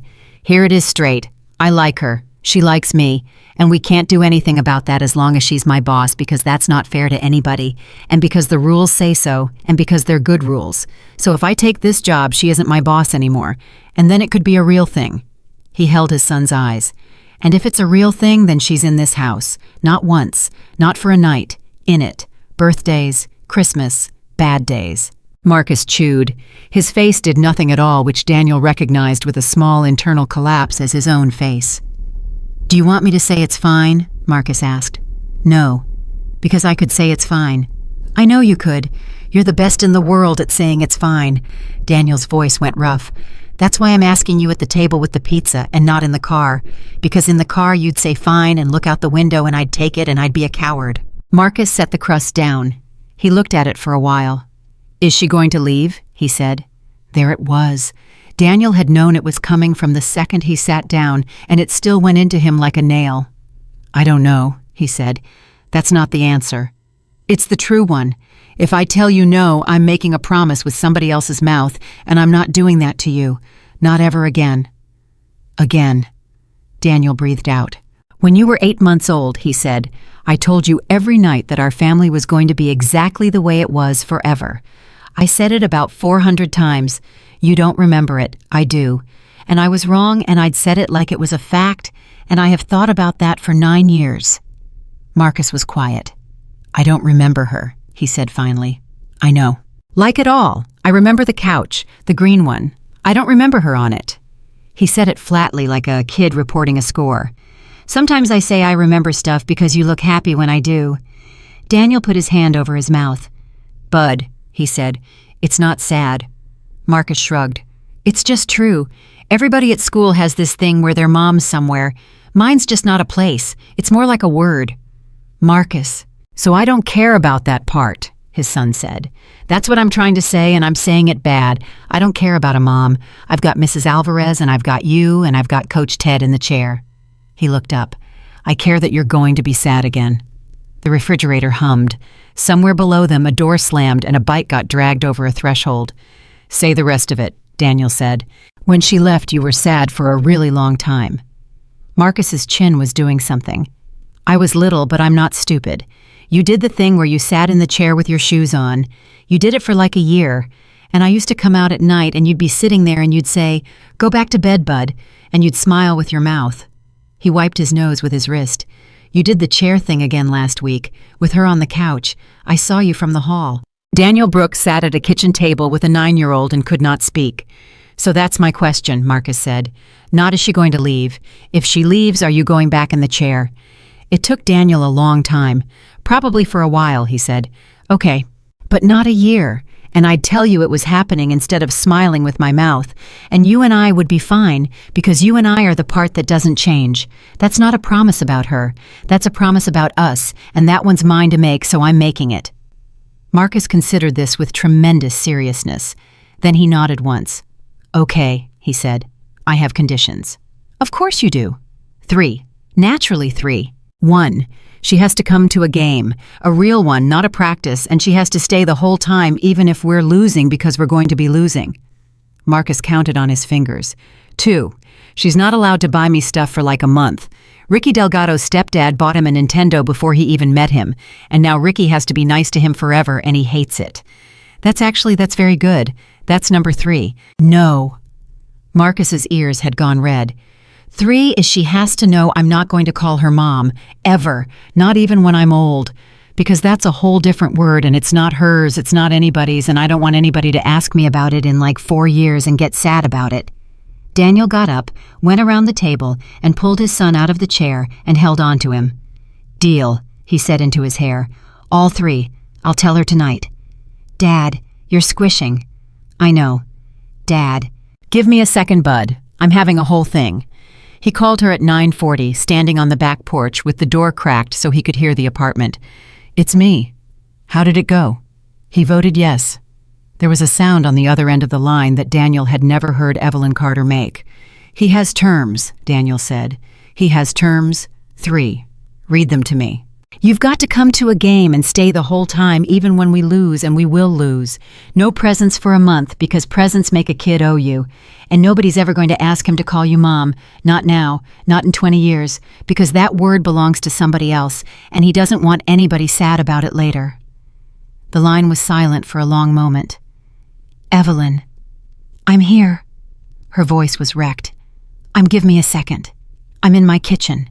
I'm sitting on the floor of my kitchen." "Why are you on the floor?" "Because a 9-year-old just negotiated better terms than my Series B," she said, "and I'd like to point out that I have been on 11 panels about leadership." He gets it from his mother. "Daniel, that was a joke."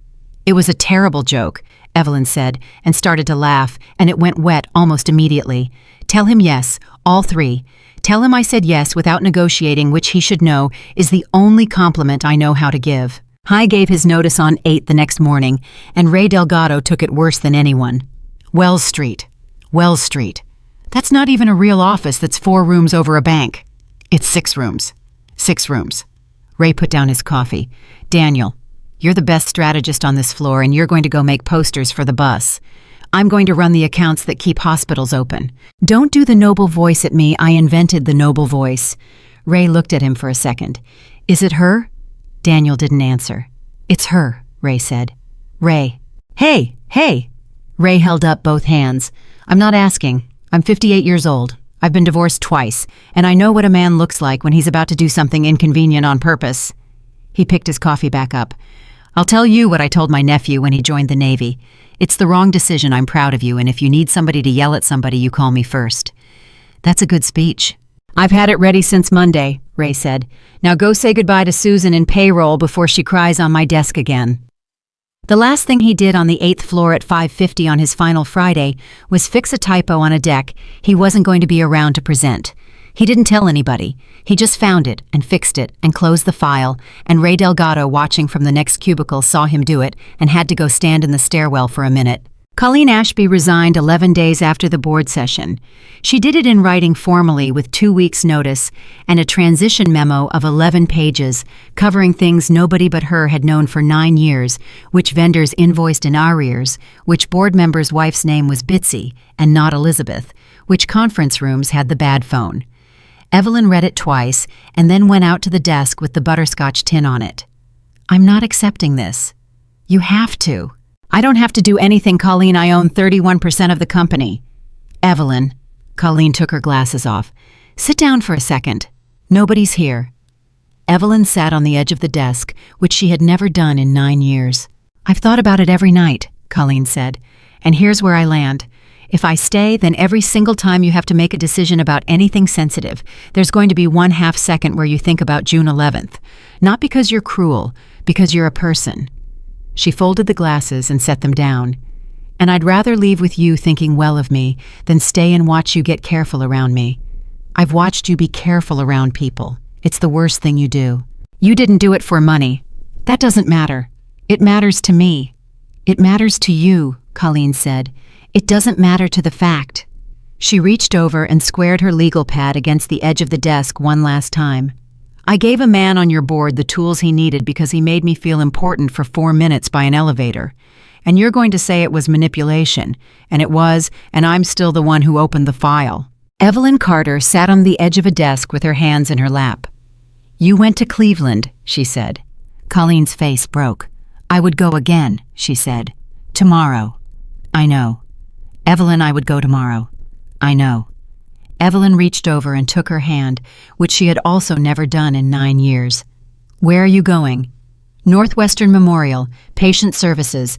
It's less money, and I have to wear a badge with my picture on it, and I start on the 12th. That's a good job. It's a good job, Colleen agreed, wiping her face. You'll hate whoever replaces me. I'm going to hate them so much. Good, said Colleen Ashby. You should. The first date was a Tuesday because Marcus had no game on Tuesdays, and it was a diner on Lawrence Avenue with laminated menus and a waitress named Dot, who had worked there since the Reagan administration. Evelyn Carter, who had eaten at 4 restaurants in Chicago with Michelin stars, arrived 11 minutes early and sat in a vinyl booth with her hands flat on the table like a woman waiting for test results. You're early, Daniel said, sliding in. I've been in the car since 6:40. It's 7:02. I know what time it is. She had her hair down. He'd seen it down exactly twice, both in his own apartment, and it did something to his chest that he decided not to report. I couldn't remember how to walk into a restaurant that I hadn't picked for a reason. Do you understand that every meal I've eaten in this city for 8 years was a meal about something? This one's about eggs. They serve eggs at 7 at night. Evelyn. He handed her a menu. This is America. She laughed and Dot came over and Evelyn Carter ordered a hot turkey sandwich with gravy and a Coke and then folded her hands and said, All right, what do people do? What? On a date. What do they do? I want you to know I've been on dates. I've been on many dates, but they were all... She waved a hand. There was a wine list involved. There was a man explaining something. Once a man explained my own industry to me for 50 minutes, and I let him because it was restful. You let him. It was restful, Daniel. Okay, here's what people do. He put his elbows on the table. They tell each other stuff nobody's asked about in a long time. That's it. That's the whole activity.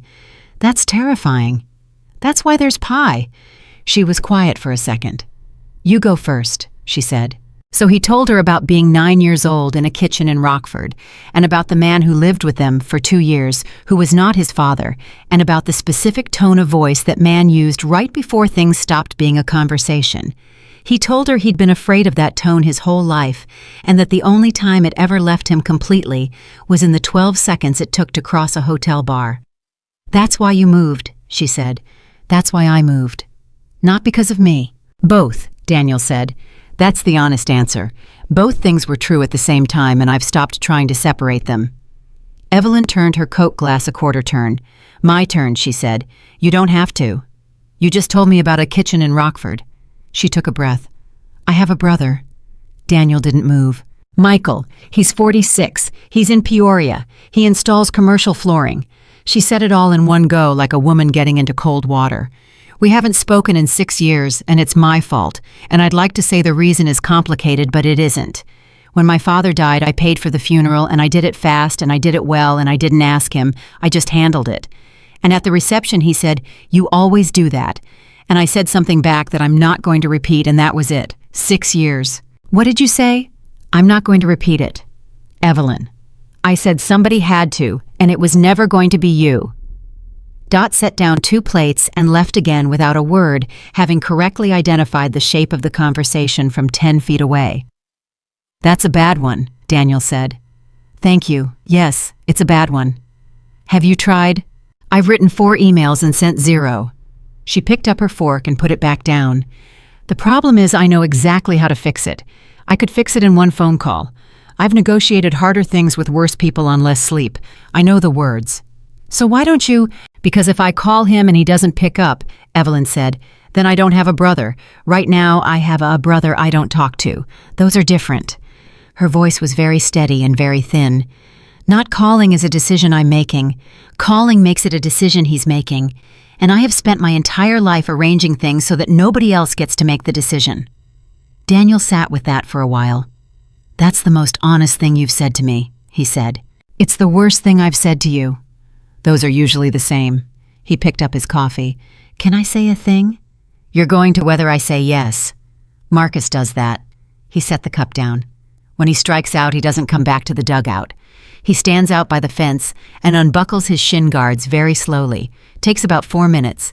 And I finally asked him why, and he said, 'Because if I come back, you'll all be nice to me, and then I'll know it was bad.'" Evelyn Carter put her hand over her eyes.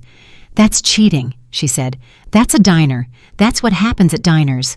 You are so much more dangerous than you look. I've been told." They stayed until 10. Dot refilled the coffee 4 times and then stopped charging for it. Evelyn told him about a bakery truck and a father who called her kiddo until she was 34, and Daniel told her about the 2nd year after the divorce, which was worse than the 1st year and which nobody warns you about, and neither of them said 1 word about a hotel bar or an invoice or a board. In the parking lot, she stopped at her car and didn't open it. "Daniel." "Yeah. I'd like to say something and I need you to let me finish it badly." "Go ahead." "I don't know how to do this and I'm not going to be good at it." She was holding her keys hard enough that they were making marks. "I'm going to work too much. I'm going to answer my phone at dinner and hate myself and do it again. I'm going to be short with you when I'm tired, and I'm going to apologize in a way that sounds like a memo. And there's going to be a night I can see it. I can see it exactly where you look at me and think, this woman is a project. Okay. That's it. Okay. Evelyn, I've got a 9-year-old, a 14-year-old car, a dad who wasn't there, and a habit of sleeping in a chair with my shoes on." He shrugged. "I'm not shopping for easy. I stopped shopping at all. I was doing fine and I'd made my peace with fine, and then a woman asked me if I was safe to be tired around, and I've been ruined for fine ever since." She kissed him in a diner parking lot on Lawrence Avenue at 10:14 on a Tuesday night, and she was shaking and she was embarrassed about it, and she said so, and he told her to stop apologizing in memos. The photograph appeared 18 days later. It ran in a media industry newsletter that 4,000 people read, and nobody admitted to reading in a section at the bottom called Around the Loop. It was a phone picture taken through a window grainy from across the street. In it, Evelyn Carter was sitting in a booth in a diner. Across from her was a man whose face was mostly turned away. The caption was 2 sentences. "Which agency CEO, fresh off a very quiet client dispute, has been spotted keeping company on Lawrence Avenue, and which recently relocated employee is having a very good year. Priya Raghunathan called at 6:50 in the morning. Have you seen it?" "I've seen it," Evelyn said. "Do you want me to?" "No."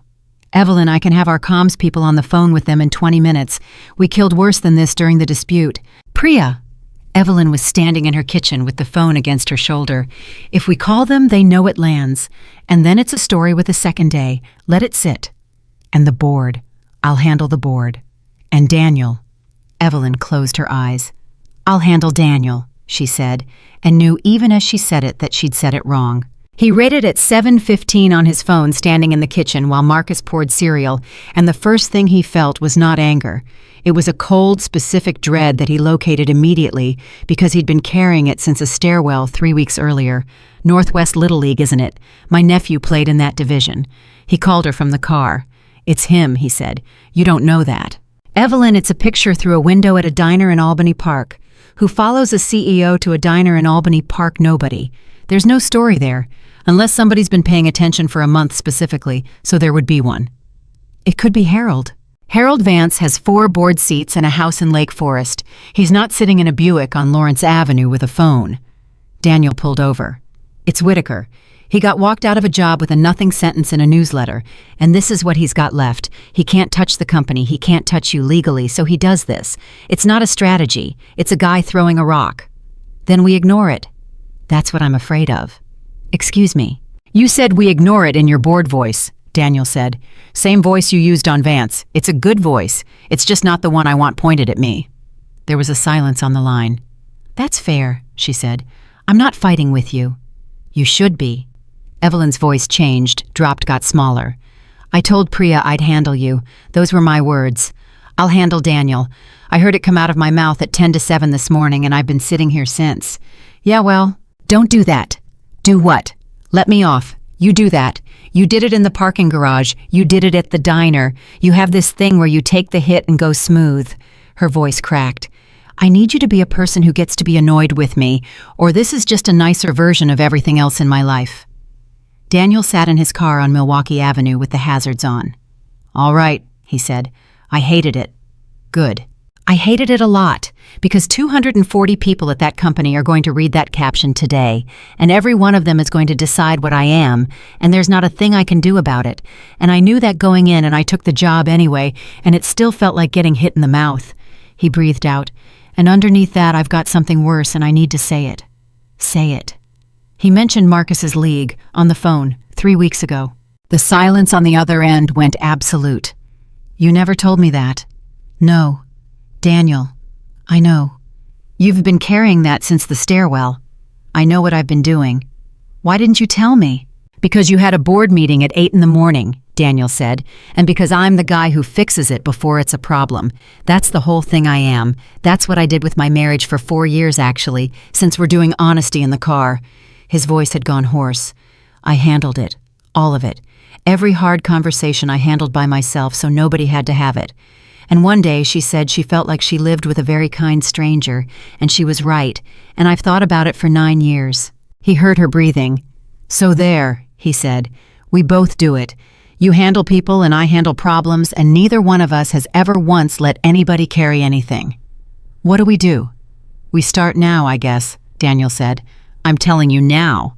Then tell me the whole thing, all of it. What did he say exactly? So he told her sitting in a car with the hazards on, and when he got to the part about the nice fields, Evelyn Carter said a word that Daniel had never heard her say twice, and then said, "Give me an hour." She did 3 things in an hour, and Daniel didn't learn about any of them until later. She called Yolanda Reyes at the Ellsworth and confirmed the glass and the tape were still in the safe, and had a lawyer send a preservation letter so they'd stay there for 7 years. She called a securities consultant and had a very short conversation about a Park District ball field in Portage Park and about what a person in a parked car looks like, and she paid for 4 weeks of somebody sitting in the bleachers with a coffee, and she never told Daniel and he never knew, and it wasn't needed, and she'd have paid for a year. And then she sent one email to the entire company, 240 people at 8:04 in the morning. You're going to see an item today. I'd rather you hear it from me than assemble it. I am seeing Daniel Brooks. He left the commercial side 3 weeks ago for a deputy director role at Meridian Public, which reports to a separate board. I have no authority over his position, his compensation, or his review, and legal built it that way before either of us went on a date because the alternative was unacceptable to both of us. Some of you will think that's tidy. Some of you will think it's convenient. I'd think that too. All I can tell you is the order things happened in, and that the order matters to me more than it will to anyone reading a caption. One more thing, and then I'm done, and I won't mention it again. I've spent 9 years asking this company to tell me the truth early, when it's still small and embarrassing, instead of late when it's a crisis. I have not always made that easy. I'm doing it now because I'd be a hypocrite otherwise. E.C. Ray Delgado read it at his desk on 8, laughed out loud once, printed it, and pinned it above the other one. Marcus's game was that Saturday, and it was a disaster. They lost 14-3. Marcus took a foul tip off the collarbone in the 2nd inning and stayed in. In the 4th, he got picked off second by a kid who'd clearly done it before. He struck out twice, both times swinging at the same low pitch. Evelyn Carter sat on an aluminum bleacher in a folding chair-adjacent posture for 2 hours and 11 minutes, and did not check her phone once, which she would later describe as the single hardest professional accomplishment of her career. At the end of the 6th, when it was over, Marcus stood out by the fence and unbuckled his shin guards very slowly. Daniel started toward him, and Evelyn put a hand on his arm. "Let me," she said. "Evelyn, you told me what it means. Let me." She walked out to the fence in a cardigan and jeans and stood next to a 9-year-old catcher and did not say anything at all for about 90 seconds. "You saw the whole game," she said finally. Marcus didn't look up. "I lost the whole game. Your dad told me what your father's sorry. Somebody told me once that a catcher's the only one on the field who can see all of it. Everybody else looks one way. You look back at everything." She put her hands in her cardigan pockets.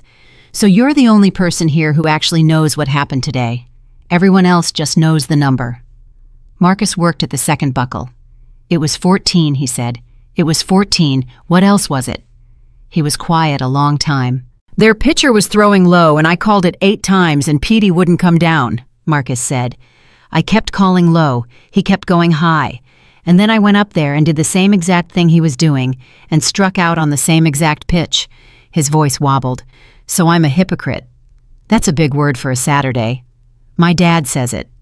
"Your dad's very annoying," Evelyn said, and Marcus laughed once wetly and wiped his face on his sleeve. "Are you going to say the thing?" "What thing?" "The grown-up thing, where you say I did great." "No," Evelyn said. "You got picked off second because you were watching the outfield, and you struck out twice on a pitch you'd already scouted, and you took a ball off the collarbone in the second, and didn't tell anybody, which was brave and also stupid because the guy behind you can't call time if he doesn't know." Marcus stared at her. "You watched," he said. "I said I would." "Nobody watches the catcher." "I'm told the catcher watches everybody," Evelyn Carter said. "Somebody's got to return the favor." Marcus Brooks looked down at his shin guard for a second. Then he handed it to her, just held it out sideways without looking the way you hand something to a person who's standing there, and she took it and held it and stood at the fence while he did the other one. Daniel watched all of it from 30 feet away with his hand over his mouth. She called her brother on a Sunday in October 14 months later.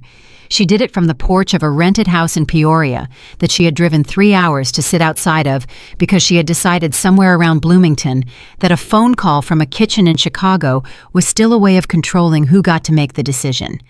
Daniel waited in the car with Marcus, who was 11 now, and had opinions about the radio. "Is she going to be okay?" "I don't know." "That's your answer for everything." "It's the answer that's true," Daniel said. "Watch the door." Evelyn knocked. A man in a bear sweatshirt opened it and stood there, and neither of them said anything for what Daniel counted as 11 full seconds. Then Michael Carter said, "You look like Dad."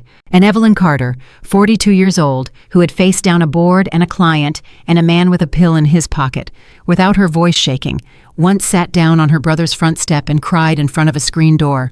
They stayed 4 hours. Michael had 2 kids, 9 and 13, who had been told they had an aunt in Chicago and had never once been told why they'd never met her. His wife's name was Dana, and she made a pot roast without being asked and set 2 extra places without asking about that either. At the table, Michael said, 6 years. "I know. You didn't call." "No. I didn't either," he said. "I want that on the record." "It's on the record. I wrote you a letter in 2021. Evelyn set down her fork. "You never sent it." "It's in a drawer in the garage." Michael shrugged. "You want it?" "Yes." "It's not good." "I don't care." He got it. It was 2 pages, and it was not good, and she read it at the table with everyone watching. And when she got to the part where her brother had written, "I'm not mad that you paid for it. I'm mad that you didn't need me to help," she put her hand flat on the paper and left it there. In the car on the way home in the dark on I-55, Marcus fell asleep against the window, and Evelyn said quietly, "I lost 6 years because I said one sentence at a reception." "You did. You're not going to soften that." "No," Daniel said, "but you drove 3 hours to sit on a step and you got them back. Both things are yours. Take both." They were married in April at the courthouse on a Tuesday with 11 people. Ray Delgado wore a suit that had last been worn to his nephew's Navy graduation and cried harder than anyone in the building, which he denied for the rest of his life.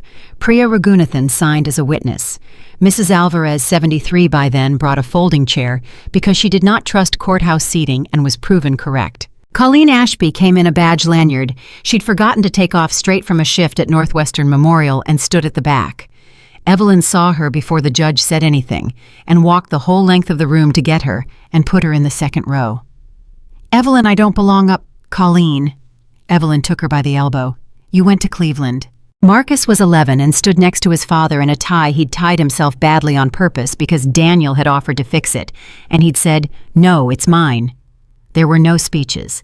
Evelyn had written one and left it in her bag because when the moment came, what she said instead was, "I spent 20 years being the strongest person in every room I walked into, and it never once occurred to me to ask what it was for. It was for this. I just got here late." And Daniel said, "You got here." That was the whole ceremony. The company was different by then in ways that people who worked there could feel and couldn't quite name. There was a rule now that any executive who had been at Carter Meridian more than 5 years had to take 4 consecutive weeks off, and that during those 4 weeks, their email was not forwarded to anyone. It was simply answered by an autoresponder that said, "She's out. It's not an emergency. If it is, here's who's covering." Evelyn had gone first because she knew nobody would believe it otherwise, and she had lasted 9 days before Priya changed her password, and 11 more before she stopped talking about it. There was a rule that no client event served alcohol after 9 o'clock, and that a member of staff was assigned to stay until the last employee left the room. Nobody ever asked why. Priya knew, and Daniel knew, and Yolanda Reyes at the Ellsworth knew, and that was all. And the paperwork on Meridian Public showed in the 3rd year that Ann Boyer had retired and been replaced by a man named Daniel Brooks, who had been hired 11 months before the CEO of the parent company ever went on a date with him, and who had a signed record of that order in a file, and who had never once in 4 years taken a meeting where his wife's name would have helped. He turned down a commercial side vice presidency twice. The second time, Evelyn found out from Priya and confronted him in their kitchen. "You didn't tell me." "No." "Daniel, it's $400,000. "I know what it is. Ann offered it because you're good." "Ann didn't offer it. The commercial side offered it." He kept drying the pan. "And on the day I take a job on the commercial side, I work for you. Not directly. Doesn't matter. Somebody draws the org chart on a whiteboard, and there's a line from my name to yours, and it doesn't go through anybody." He set the pan down. "And then that's what we are, forever, for $400,000. Evelyn stood in her own kitchen with her arms folded. "I hate that you're right." "You don't. You love that I'm right. It's the thing you like most about me, and it's the thing you complain about most, and those are the same thing." "Don't be smug. I've been told." Marcus, 14 and enormous by then, walked through, took an apple, and said without stopping, "They've been doing this for like an hour," and kept going. He grew up. That's the part nobody warns you about, Daniel would say later. Not the crisis, not the hotel bar, not the newsletter caption that 4,000 people read and forgot in a week. The thing that actually happens is that the kid who unbuckled his shin guards very slowly at the fence turns 15 and then 17 and stops needing rides and gets a voice like a stranger's on the phone. Marcus never called her mom, not once in 11 years exactly, as negotiated over a frozen pizza when he was 9. He called her Ev. He started it at 12 and he never explained it, and the first time he did it, Evelyn Carter had to leave the room and stand in a hallway for a minute. When he was 17, he tore his labrum in the second game of his senior season, and the college that had been calling stopped calling, and he came home and went into his room and did not come out for a day and a half. Daniel went in twice and got nothing. Evelyn went in on the second night and sat on the floor with her back against his bed frame, the way she had sat on her own kitchen floor once, and said nothing at all for a long time. "You're going to say something," Marcus said finally from the bed. "Everybody's saying stuff. I'm going to say one thing and then I'm going to leave." "Great." "I got everything I wanted by the time I was 38, Evelyn said. "Everything on the list. All of it. And I want you to know that it did not make me happy for even one day, and I only found out what did at 41 in a 2-bedroom in Portage Park from a 9-year-old with a coffee mug." She stood up. "So the list was wrong, that's all. The list is wrong for everybody, and most people find out at 60. You're finding out at 17, and it's going to feel like losing, and it is not." He didn't answer. She got to the door. "Ev." "Yeah." "Stay a minute," Marcus said. She stayed 2 hours. Daniel found her there at 1 in the morning, asleep, sitting up against the bed frame with her shoes still on, and stood in the doorway of his son's room for a long time without waking either of them. Frank Carter's name went on the building in the 9th year. Not the whole building. The Meridian Public Office had moved by then into 3 floors on Wells Street, and the community space on the ground floor, the one the hospital systems and the school districts used for free, got a plaque by the door. It said, "The Frank Carter Room. It's the same job. You get there before everybody else, and you take whatever gets thrown at you. Nobody who walked through it understood the plaque. 4 people alive did. That was Evelyn said exactly the right number. She was 51 the night she told the story out loud for the first time. It was a leadership conference in Denver, 400 people, and she had a prepared talk about scaling operations, and she got 8 minutes into it and stopped. "I'm going to do something else," she said. "I apologize to the organizers." And she told them about a hotel bar, all of it. The date, the drinks, the man, the pill on the marble, the bartender with the rag, the night manager who wrote the time on a form. She told them she'd been drunk, and she used that word on purpose twice, and she said she'd spent 20 years believing that admitting she was tired was the same thing as admitting she was weak, and that this belief had almost cost her a company, her health, her brother, and her life. Nobody in the room moved. "I didn't come forward at the time," she said. "I want to be honest about that because there are women in this room who are calculating right now the way I calculated. I decided the headline would say drunk, and I was probably right. I still have the tape. It's in a safe. It's been in a safe for 10 years, and every year I pay to keep it there." She looked out at 400 people. "And I'm telling you now because I finally understand what I actually got saved from that night, and it wasn't the drink. It was the 20 years I was about to keep doing. A man on the 8th floor of my own company grabbed a stranger's wrist for me, and then he did something much harder. He took me home and didn't touch me and asked for nothing, and when I woke up he handed me coffee made by a 9-year-old and treated me like a person instead of a story." She had to stop for a second. "That's the whole thing," Evelyn Carter said. "You will be saved if you're lucky by somebody with no power whatsoever who has nothing to gain on an ordinary night when they could just as easily have gone home, and the only way to deserve it is to be that person for somebody else." 11 people came up to her afterward. 9 of them were women. 2 of them cried. One of them, a 34-year-old regional director from Omaha, said, "It happened to me in 2019, and I've never said it to anybody." And Evelyn Carter sat with her in a hotel lobby in Denver until 2 in the morning and missed her flight. Daniel picked her up at O'Hare the next afternoon in a car that was not a 14-year-old Honda anymore, though he'd kept it for 6 years past reason and had eventually sold it to Ray Delgado's nephew for $1. "How was it?" "I told them," she said, getting in. He looked at her. "All of it. All of it." Daniel Brooks sat with both hands on the wheel in the arrivals lane at O'Hare and didn't say anything for a moment. "Frank Carter's kid," he said. "Don't." "Bakery truck, 31 years. Daniel. Now there's 400 of us who know it," he said. She reached over and took his hand off the gear shift and held it, and they sat there until a traffic officer made them move. They were old by the end the way people get, which is to say they were 61 and 58, and had a granddaughter named Frances, who could not say either of their names correctly, and called Evelyn Nev, which stuck permanently the way these things do. Marcus became a high school athletic director in Rogers Park. He was good at it. He was the guy who noticed the kid nobody was noticing, which surprised absolutely no one who had ever met his father. At his wedding, he gave a toast that was mostly a joke about shin guards, and then he stopped in the middle of it and looked at the second table and said, "When I was 9, my dad asked me for permission. I want everybody to hear that. He had the whole rest of his life sitting in front of him, and he asked a 4th grader, and he'd have taken no for an answer, and I've never met another man who would have done that." And then he raised his glass toward the second table and said, "And Ev, you stayed the whole game, even when we were losing. You said you would, and you did, and you've done it for 22 years. Evelyn Carter, who had built a multi-million-dollar company out of an office above a shoe repair shop, who had been on the cover of a magazine, and 11 panels about leadership, put her napkin over her face at her stepson's wedding and did not recover for some time.